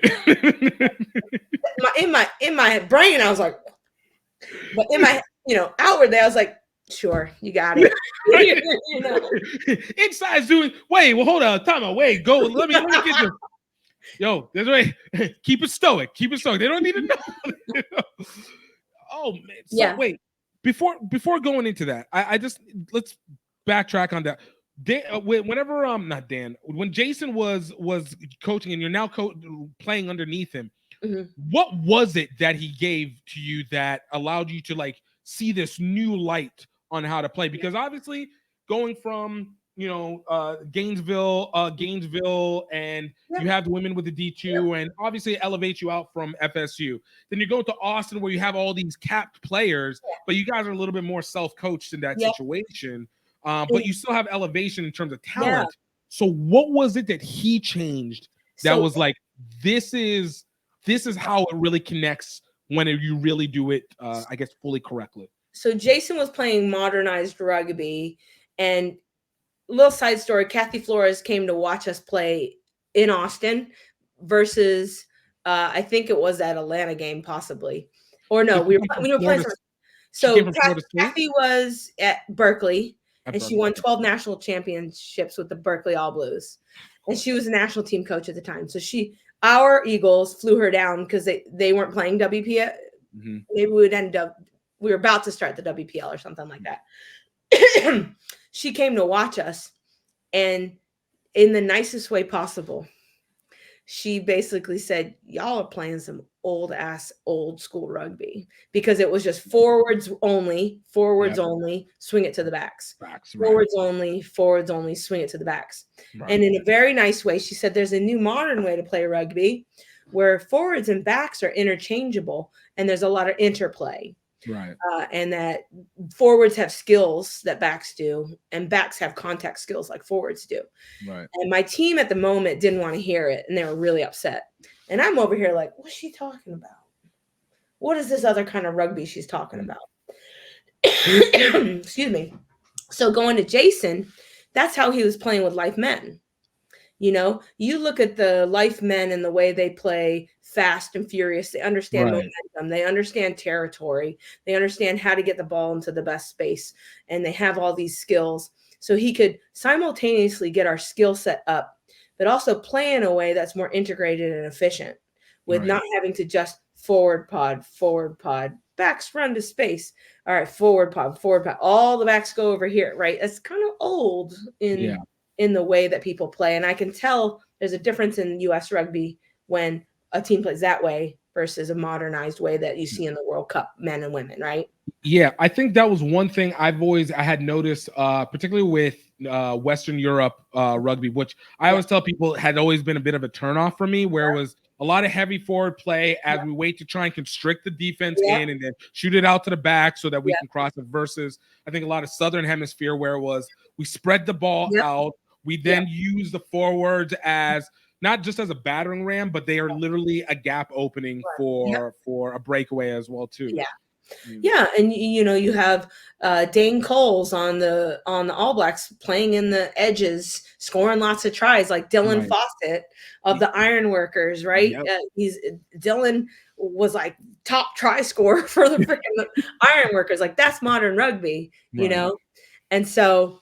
You got forwards that can do things that backs can do. You got backs that can do things that forwards can do. And so Jason was able to bring that. And we just, again, we're blessed and lucky at the moment to have incredible talent all at once, of people on the same page wanting to work hard. So we won that championship in 2012. And then that's why Jason recommended me to Dan. Dan offers me the job. And then I, win a couple things and then win Coach of the Year. That's when I tracked down this random guy. I was like, who is that? The teacher, the coach. Who is this random dude? So I was like, all right, it was this year. It was 2010. It was in San Antonio. And I'm like, the one person to ask is Grant in Texas. Grant Cole. Grant Man, Cole. that is the network of networks. I was like, I'm going to ask Grant. I'm like, I get Grant's email. I said, 2010, this guy, he said he was from Oklahoma. He said, that's Kenny Forehand. Just like that, he knew. So I write Kenny Forehand. I'm like, I'm gonna go thank Kenny Forehand. Write his email. Kenny, thank you for saying that. I thought you were creepy at the moment, but turns out, and Kenny at the moment was in charge of coach and referee education for USA Rugby when I emailed him. So he said, you want to try out a coaching shadow pilot program? Yeah. I was like, okay. So then that's because I wasn't an Eagle like a lot of the other coaches have been. Right. And they were in Pete Steinberg's elite coach training group. And I wasn't an Eagle, right? I was 6 years in the woods, and my prime years, helping bring rugby people over with the lamp and everything like that. with the lamp and the armadillos and the raccoons. And so I had just had a different path.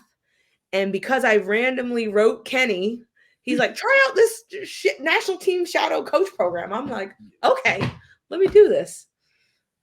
Random. That's look.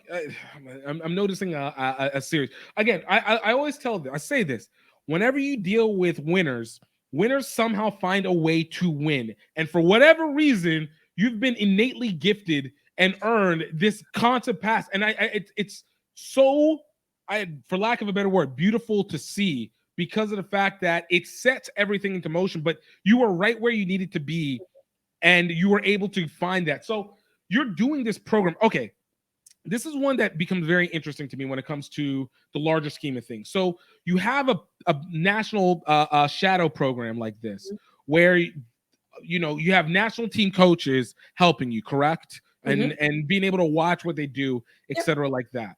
Yeah. When you're seeing something like that go on, and obviously it influenced you in one way, how does it end up reflecting back whenever we have difficulties at the national level on being able to perform, when you have experiences where you can create these other levels of coaches that do so well at a different level? Like it really does push. So maybe you can provide some insight, because I'm trying to say it in a kind way. Sure. But Sure, I know what you're saying. I will say that what we are really lucky to have at our full-time, because Emily Bidewell used to call Life in Lindenwood like these academies like they have in England, right? Because we practice 5-6 days a week. You could do 2 a days. Like there's different things that that aren't NCAA at those programs. They're not NCAA programs, so there's fewer restrictions with different things and what have you, and that we weren't capped at playing only a certain number of competitions. One of my final years at Life, we played 24 15s games. That's more than anybody's playing rugby, right? What? So those athletes get to play like our competing countries. Yeah. Like what they're playing in England, what they're playing in New Zealand, and those athletes are going to get so much more rugby. Right. And even the NCAA programs, you can still practice 5 or 6 days a week. There's an hours limit, and the Ivy League has even more cap on the number of hours. So Ivy League schools can't practice as much as other schools, which, they've got some tough classes that they're going to and stuff. So, but what you have is a high performance program where they're in residency with resources and athletic trainer at every training, prehab, rehab treatments, medical doctors. At Life, you get chiropractors as well. And I would hope so. Yeah. I do miss that a little bit. But and you get these, maybe they started playing in high school or even younger if they're internationals, or they started playing in middle school, and they come into these collegiate programs and they're just showered with all these resources, and their bus rides are paid for, they get flights places, they get all their hotels paid for, and you get this great resource of these full-time athletes playing in college. And where do they go after that?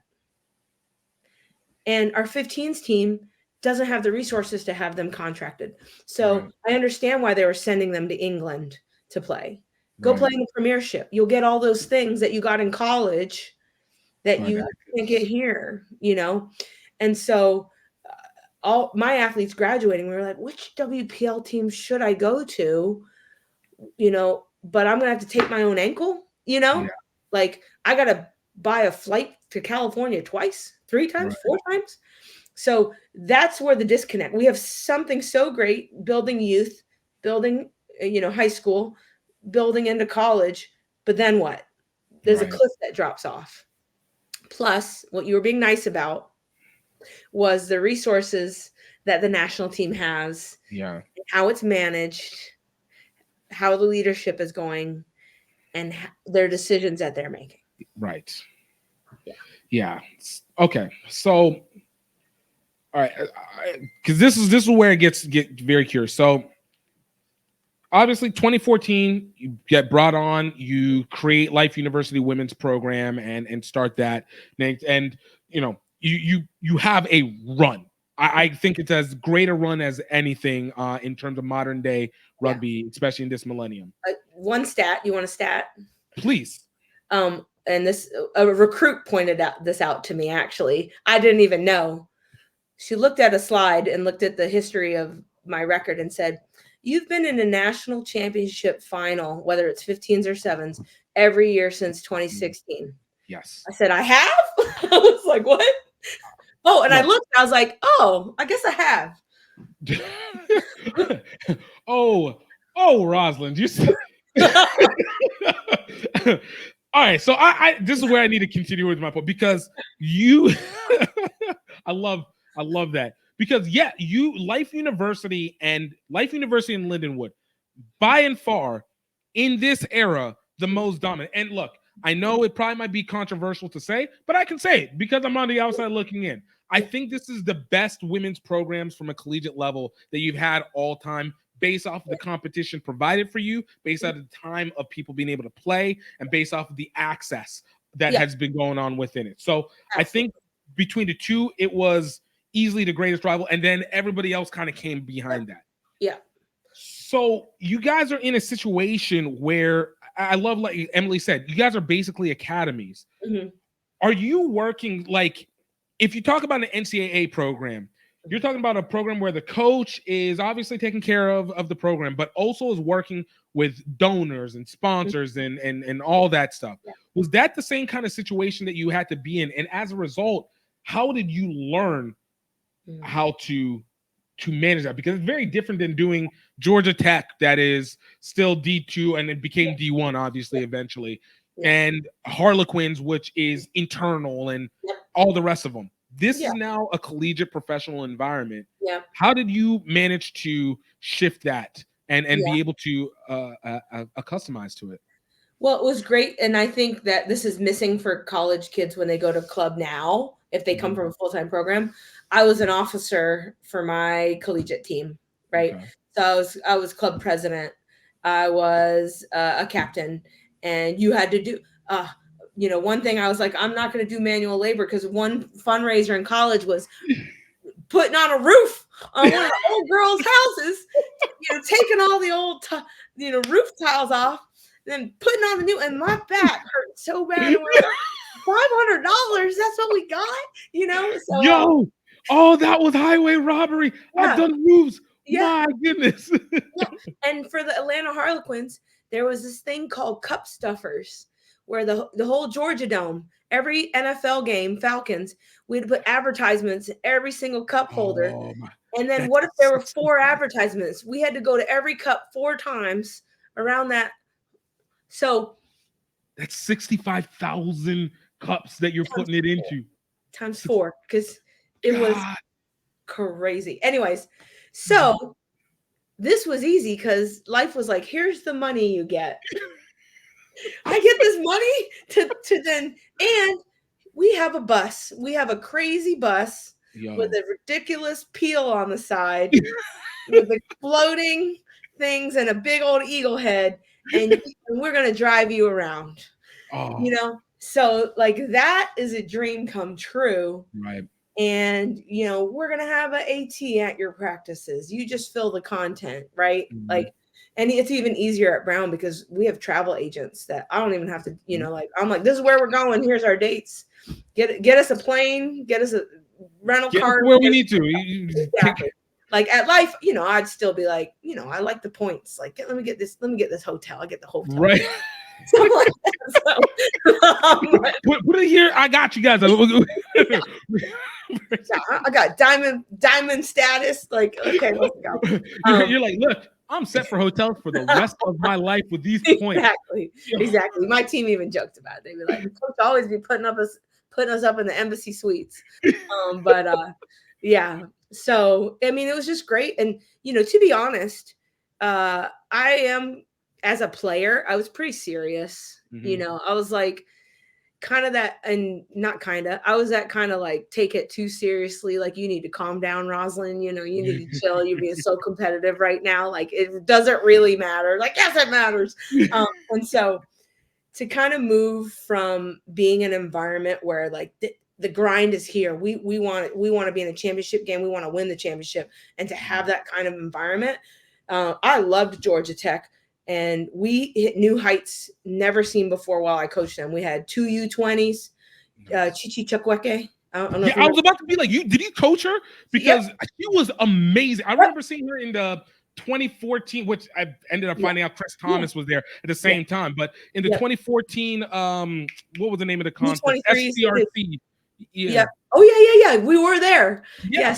So I was Chichi, and I brought them to CRC for the first time. So Lara Gartner was a All-American, their first All-American.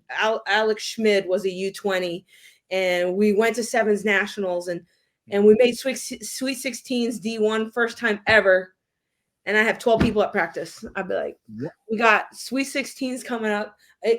Why y'all always in midterms? Is it always midterms here? Like, what's happening? You said it was midterms 3 weeks ago. I'm like, I don't have my 9 and my 10 here at the same time. Like, what's going on, guys? If it was any other school, I'd be like, they were lying, but it's Georgia Tech, and I believe that they always have midterms. And they're like getting their patent ready for their new miniature battery that's going to save the world, right? Like, I love them, but I'm like, it's Sweet 16s, guys. Like, but to then be in an environment where they're like, yes, like, I'm here, and you show up, and like, we want to be here, and we want to be here every day. And is there extra to do? Can we do extra? I want to be an Eagle, like, I want to go as far as I can. And so that was because I was that kind of serious player. It really, and I was, like I mentioned, always kind of go, work hard, put in and that was my style as a player. I might not be the fastest or the best tackler or the best passer, but I was going to work 80 minutes for you if that's what you needed. Right. So it was great, like, to be in a full-time environment and to have it be professionalized like that, and see the growth of college rugby to where, I was joking the other day, like, I lost more money coaching Georgia Tech because the parking tickets I would get to park downtown than their little stipend. Thank you for your stipend. But those parking tickets around campus downtown were just, and to then Atlanta have a solid beef between us because of the fact of how many times my car has gotten ticketed and the number of times I've actually got it towed out. Like, I don't know if you saw on TikTok those women that have the boot keys. Yeah. And you slip them $20 and then you take that boot off. Oh yeah. They are my real heroes. But not all heroes wear capes. Exactly. And so, and to see where it is now, like what I got paid when I started, to where it is real compensation for people making careers out of that. And I look at my assistant coach, Bridget, right? She's 27, played in the World Cup. And I'm like, you're going to have a future in this. Like, if you want, I've talked to Sahir Hamden, and I'm like, Sahir, because she called me the other day, I'm like, this is where your future is, that there are going to be opportunities for this to be your real career. That's significant because, again, in this space, we're still feeling like there's the need to be able to build out those rugby elements where it becomes an industry more so. And I know there's always a lot of fight back, but for you to be able to envision and see that what is needed to be able to create those foundations is hopeful, because I always worry that, when it comes to rugby, its hindrance has never been people. Like, a lot of people go like, oh, we're losing numbers, which I think by some technicalities we are, but I never feel like the numbers are like a significant. If we got 50,000 people playing, I think you can do a lot with that. If you have 100,000, you can do a lot with that. But it's the ability to be able to scale in an essence. Like, can you travel? Can the players perform? Are you able to create an experience where the simplification is I go out onto the field, I play, I interact, I make sure I'm strong with my team, and then I can just rinse and repeat that over and over. Like, if we can do that, then I think the sport skyrockets within the U.S. And I think that, while I hate the term sleeping giant concept, actually makes a lot more sense than it does in this element. You know, when you were at Life, let's kind of first, when you're talking about, you know, being able to have that full-time environment and you're seeing what it is that it takes, you know, what is it? And you've experienced with other programs in some way, shape, or form. Why do you think it is so difficult to be able to recreate that at other universities at a large? Like, I know we have the NARA and they have their element, but we're talking about a fraction of the schools that exist in the U.S. What makes it so difficult? Why it can't be widespread, or it's not a blueprint that's copyable over and over again? I mean, and to give credit to Life and Lindenwood, you know, I think in terms of the rugby minds and rugby brains that they had hired, like Dan Payne and Scott Lawrence being at Life, and kind of the standard that they set in the brand of rugby. And Lindenwood, you could say the same thing, men and women as well, right? You know, you bring in, you know, folks that are really know the game and really know how to coach it and really know how to recruit. And you start to see that and become this kind of synergistic place where you just start to see rugby talent and creating these essentially these dynasties, right? And you see pockets of that, like you St. Mary's on the men's side, right? Cal and you know, obviously Army and Navy doing really well on the men's side, Dartmouth, and I think I'm a firm believer a lot goes back to support and then leadership, right? You could be a great coach and a great leader, but not have, you got to have both. You've got to have that environment that lets you blossom to do all the things that you want to do, but you can't use that as an excuse either.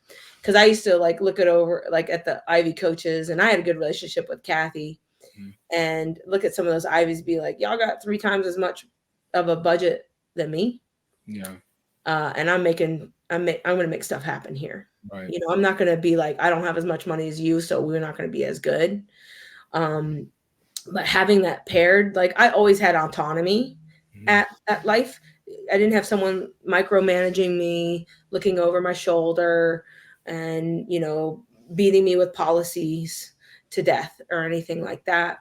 And I thrived off of the competition with Billy Nicholas. Yeah, I'm going to go into that one because that was, again, both of you are I consider you guys rugby friends. Yeah, absolutely. Love the competition. To close out coaching together in the summer was like, oh my gosh, okay, it's cool. It's cool to work with you, and I've had to go against you this whole time. You know, we're talking about. I call this the Belichick Andy Reid competition, right? Like, yeah, yo. And it's just how I framed it as well. You know, I was beating him first in 15s and in 7s. And then, boom, the guy can freaking recruit like crazy. And the things that he asks of his players in terms of skill. Yeah. Like, if you don't meet that, you don't cut it. And it's just, you know, like you're not on the top side. Boom. You know? So let me ask that, because it goes, you speak like first on recruiting. Again, there's always a conversation on high school rugby play that's here in the US. How are you able to develop rugby players? Is there the coaching going to be high enough level? Are you able to find those? There's athletes for days. We all know there's athletes for days, but skilled players is different. Yeah. So did you find yourself in a situation where, especially in the early days, 2014, because your 2014 class, I was like, anybody want to come? Anybody want to come?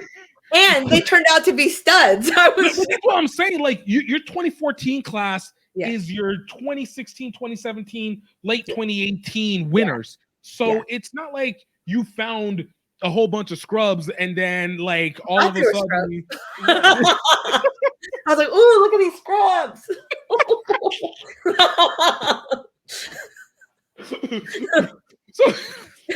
so okay, but was it a situation where your focus was, I want to recruit talent, but my job is to develop, or was it, I recruit people that I know are capable and I just need to guide them to the right place? Because there's a difference between developing talent and just guiding it. No joke. The beginning was just who will come here. Like I remember, we didn't have a team yet, and I went to CRC to pass out flyers that we were going to have a summer camp to get our first class, and like kids are looking at me like, "Who are you?" And one was like, "What are your credentials?" Like one kid was like, "What are your credentials?" I don't know who you are. I was literally begging people to come. And I was like getting kids that were like, "Oh shit, I didn't get into Penn State." Like it was like one of my kids, Ange, was like, "I didn't get into Penn State and I had no idea what I was gonna do. And you're the only coach that wrote me back." And I was like, "Yes, because I didn't have anybody." Like, where you from? Right. And then Ange is like, "My best friend wants to go, Megan Rom." I'm like, "Okay, Megan Rom can come too." And then part of it was just seeing like Deshelle Ferguson was our first U20, never played before, Bahamian sprinter, faster than anybody. Just luck. She was like, "Oh, at orientation, this is my friend Nakia." Okay, Nakia Butler can play too. What? Yeah. They met at orientation, had never played rugby before, and Nakia and Deshelle killed it, right? Both were All-Americans. Nicole Strasco was just going to school to be a chiropractor, right? Like stumbled upon this. KB Slaughter played against us. She wasn't even in school anymore because she's playing for a club. Yeah. We played Middle Tennessee State, so she used to go to Middle Tennessee State. She shows up our second game ever, and she steps my whole team. I said, "Who the hell is that?" And Deshelle, faster than anyone, 11.22 100-meter, right? Like we're talking lightning. And KB corner flags her, tackles the shit out of her, gets up, poaches the ball. I said, "Tell me who this kid is." Tell her, wait, she's not in school right now? Get her ass in school right now. Right? So totally like desperation. Yeah. Like, who can I get? That kid looks good. Oh, you got a friend? Tell your friend to come. And yeah. And it just turned out like Christina Swift, her coach was this is what I love about supportive coaches. Ale Hakim, do you know Ale? He was like, "Oh, Christina's going to be good. And the ceiling is lower here in South Florida at these teams." She was at FIU. Yeah. And then the same thing, a coach at FAU, Trevor, was like, "I got these kids that are good. They can do great things at life." So I had some coaches saying, go leave us, go to this program. I remember that because that same time was whenever I was starting to start recording games, and particularly at FIU was one of the places where I remember Gracie Martinez. Yes, it hurt. Exactly. I remember them against FSU, absolutely slaughtering FSU in that game. And then all of a sudden, the next thing I know, she's over with you. And I'm like, whoa, what happened? I got a kid from USF too. And so Florida was feeding me players. I got a couple high school kids, Gabby Bergman, Karen Faget. Darian Lovelace was at AIC. Her coaches were going to Central. Her mama said, "You are not moving all the way across from the country. So if you're going to be playing rugby somewhere, you're going to go to Georgia." And so Darian's like, "I guess I'm going to Georgia." So just luck, right? Some freaking athletes and getting their friends. And then that element that you said, let's just coach them up. Yeah. And it's wild. Some of my assistant coaches, you will not believe. AJ McGinty. Seriously. Dylan Fawcett. Wow. Sean Davies. Right? Okay. All of them became U.S. players. They were my assistants. Elite U.S. players. Let's put the correct elite. Elite U.S. players who were my assistant coaches helping me out. Like, that's the way to say it. Phil Teal, right? Yeah. All these guys who amazing rugby players to help me out and get me started, right? So then, bring in these athletes. They start to catch on. Jake McFadden, he played at Life. He was pivotal in our first 7 success. I wouldn't have been able to do it without him. His energy, they adored him. He just poured confidence into them and swagger.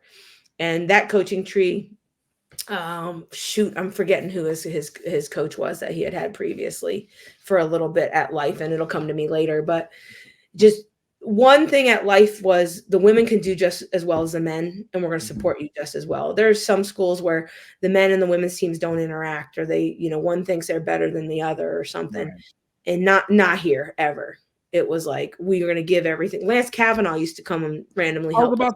I was about to make I just talked with Lance not too long ago, and we're talking about his time over at Life University and the amount of attention to detail and knowing your spot. Because I wanted to understand the Life University culture, and you kind of speaking to it a little bit on that as well, was develop it up and how to be able to bring those players into a format where it's not only trusting your teammates, but being able to make sure that you just know to do your job.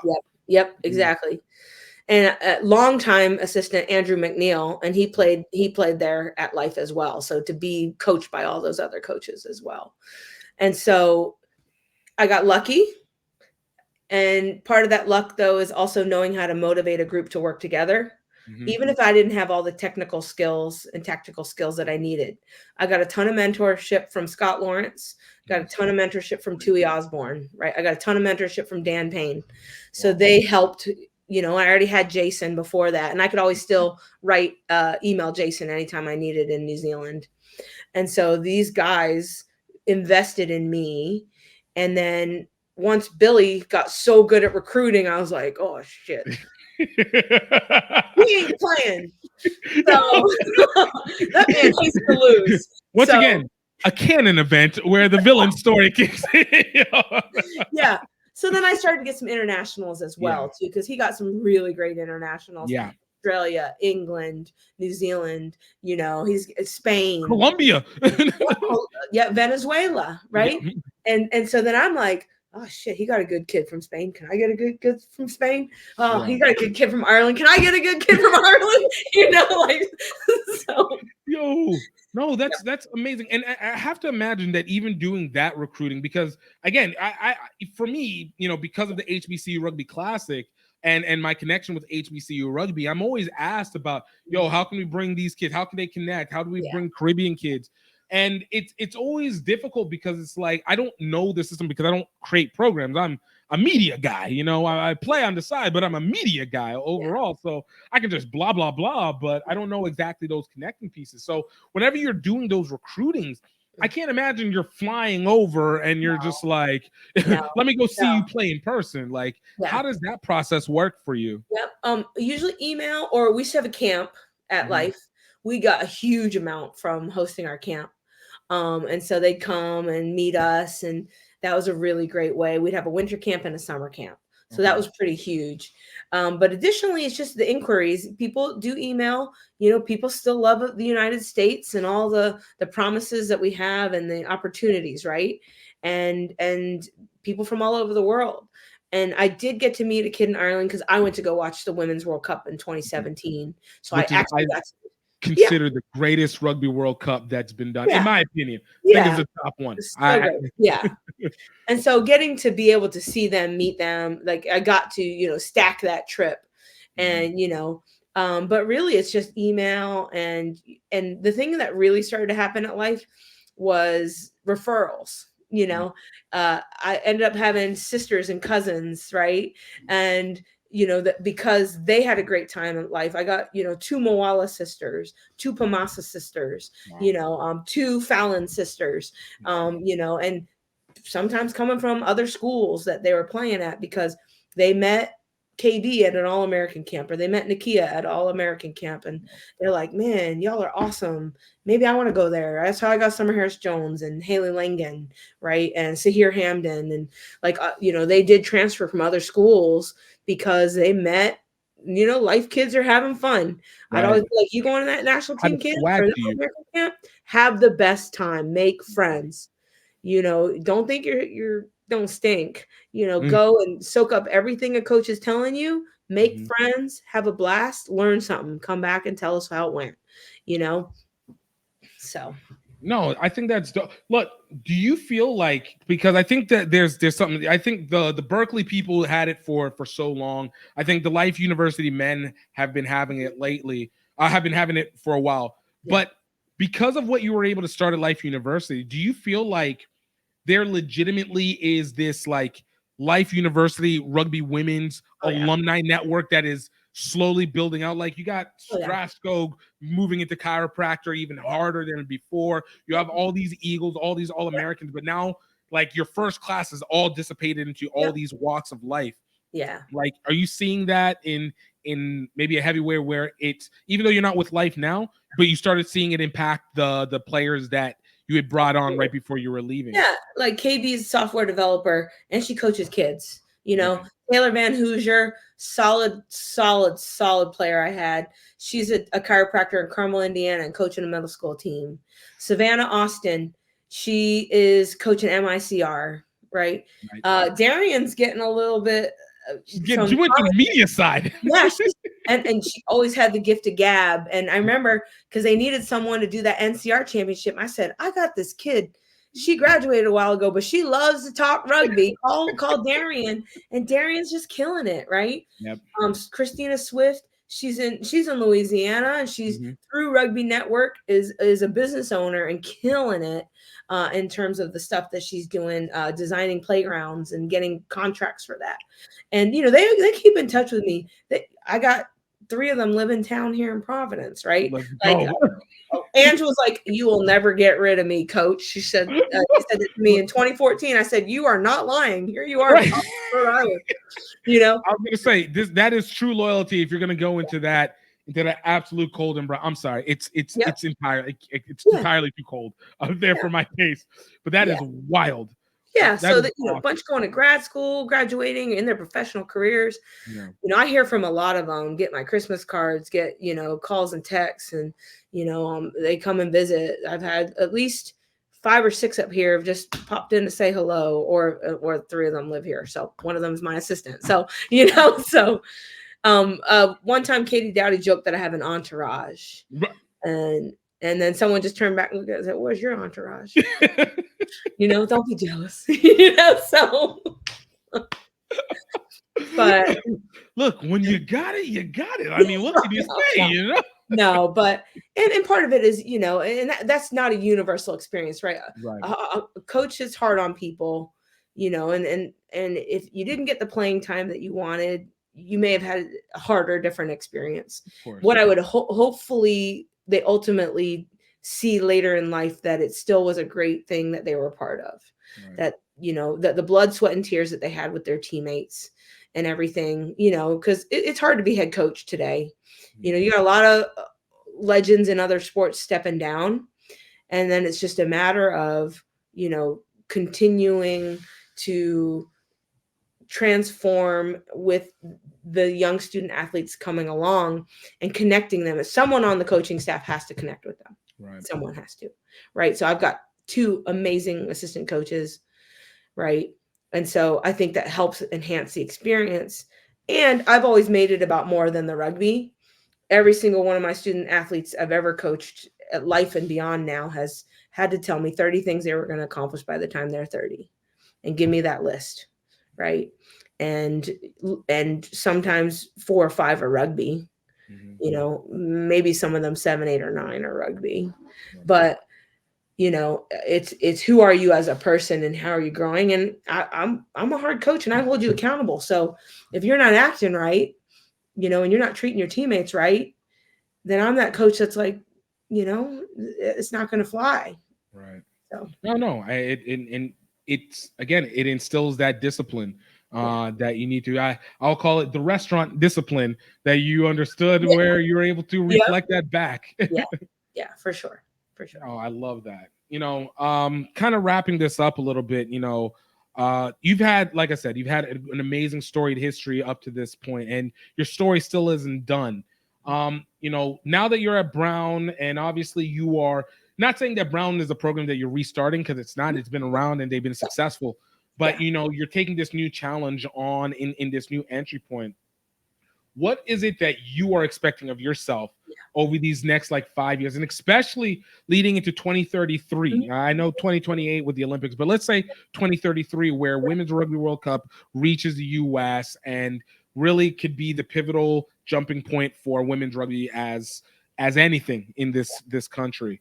What is it that you are looking to be able to accomplish from this new challenge that you're taking on, and what you're envisioning? Yeah. And certainly it's giving these student athletes everything that I can in terms of, skill, tactical understanding, but also growing as a human being. And it is it's you've already got a subset at an institution here of highly motivated people. Mm-hmm. So, that's not lacking here at all. What's different here is that we're at Life, I could get some kids with ridiculous amounts of swagger and come in and be like, yeah. Here it's interesting because you've got this, they're real sweet.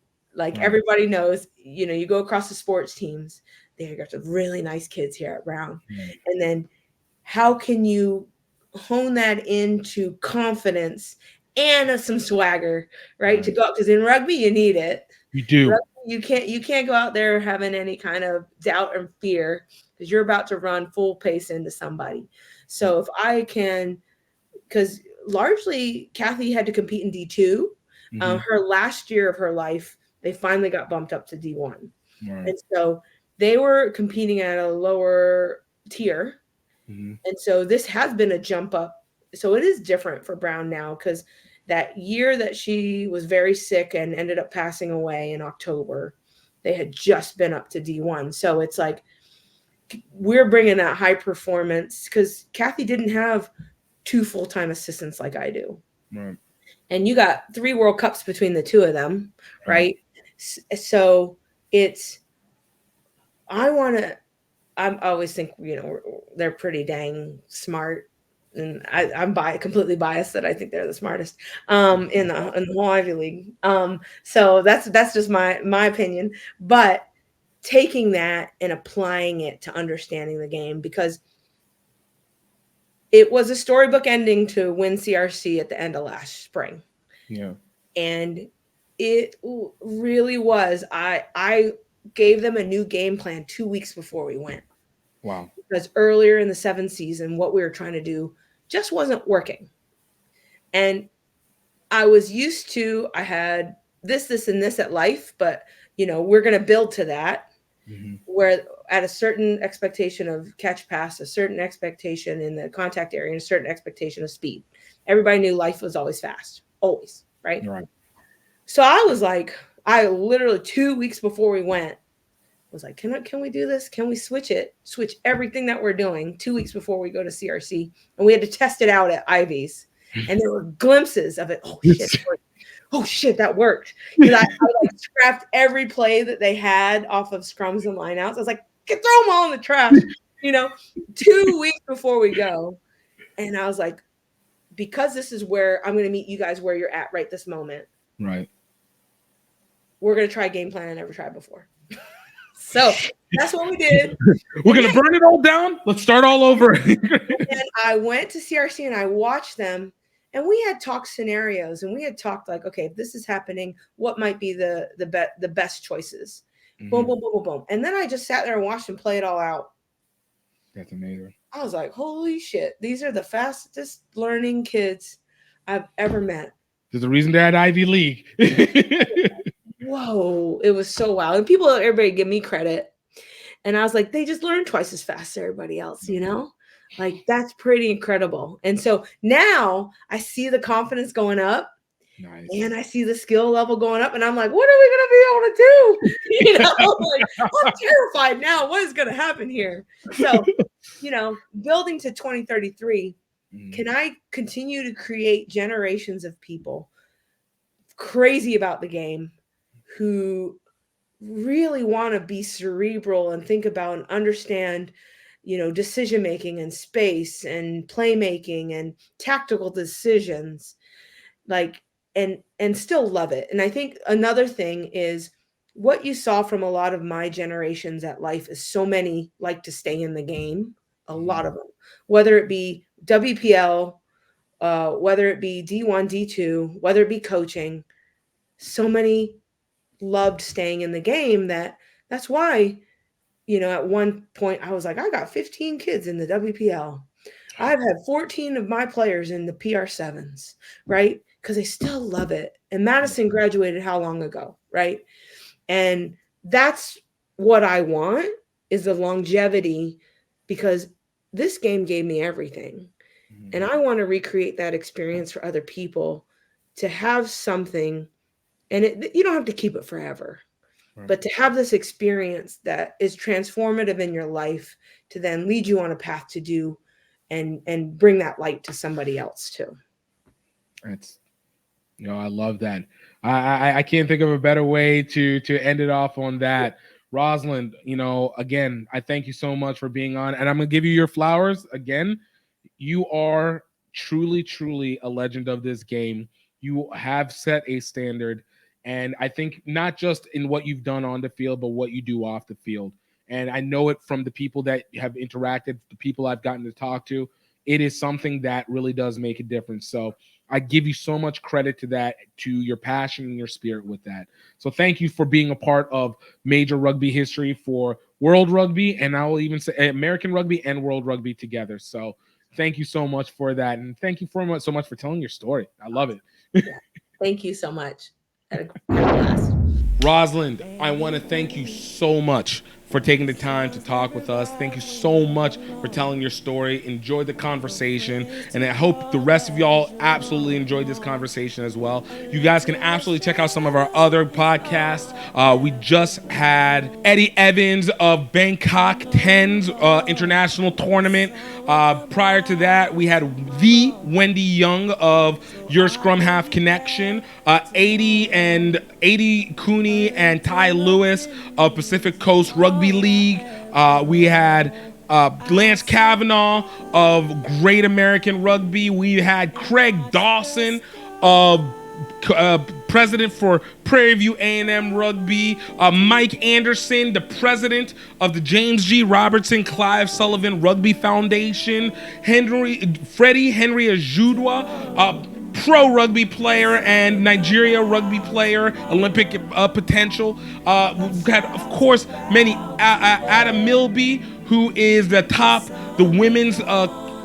women's council for World Rugby. We've had Blaine Scully, former captain for USA Rugby, Nia Tapper, current captain for USA Rugby, and so many other guests that are well worth listening to. So many stories worth paying attention to. So much in depth to know why people do the rugby they do, why they go as hard as they do, and of course, most importantly, what makes the difference for them in each of them. So I really suggest you guys check them out. I appreciate you guys taking the time to listen. Appreciate you guys taking the time to share it. Appreciate you guys taking the time to comment and connect with me and let me know how you guys are feeling about what we're doing. I fully mean it from the bottom of my heart.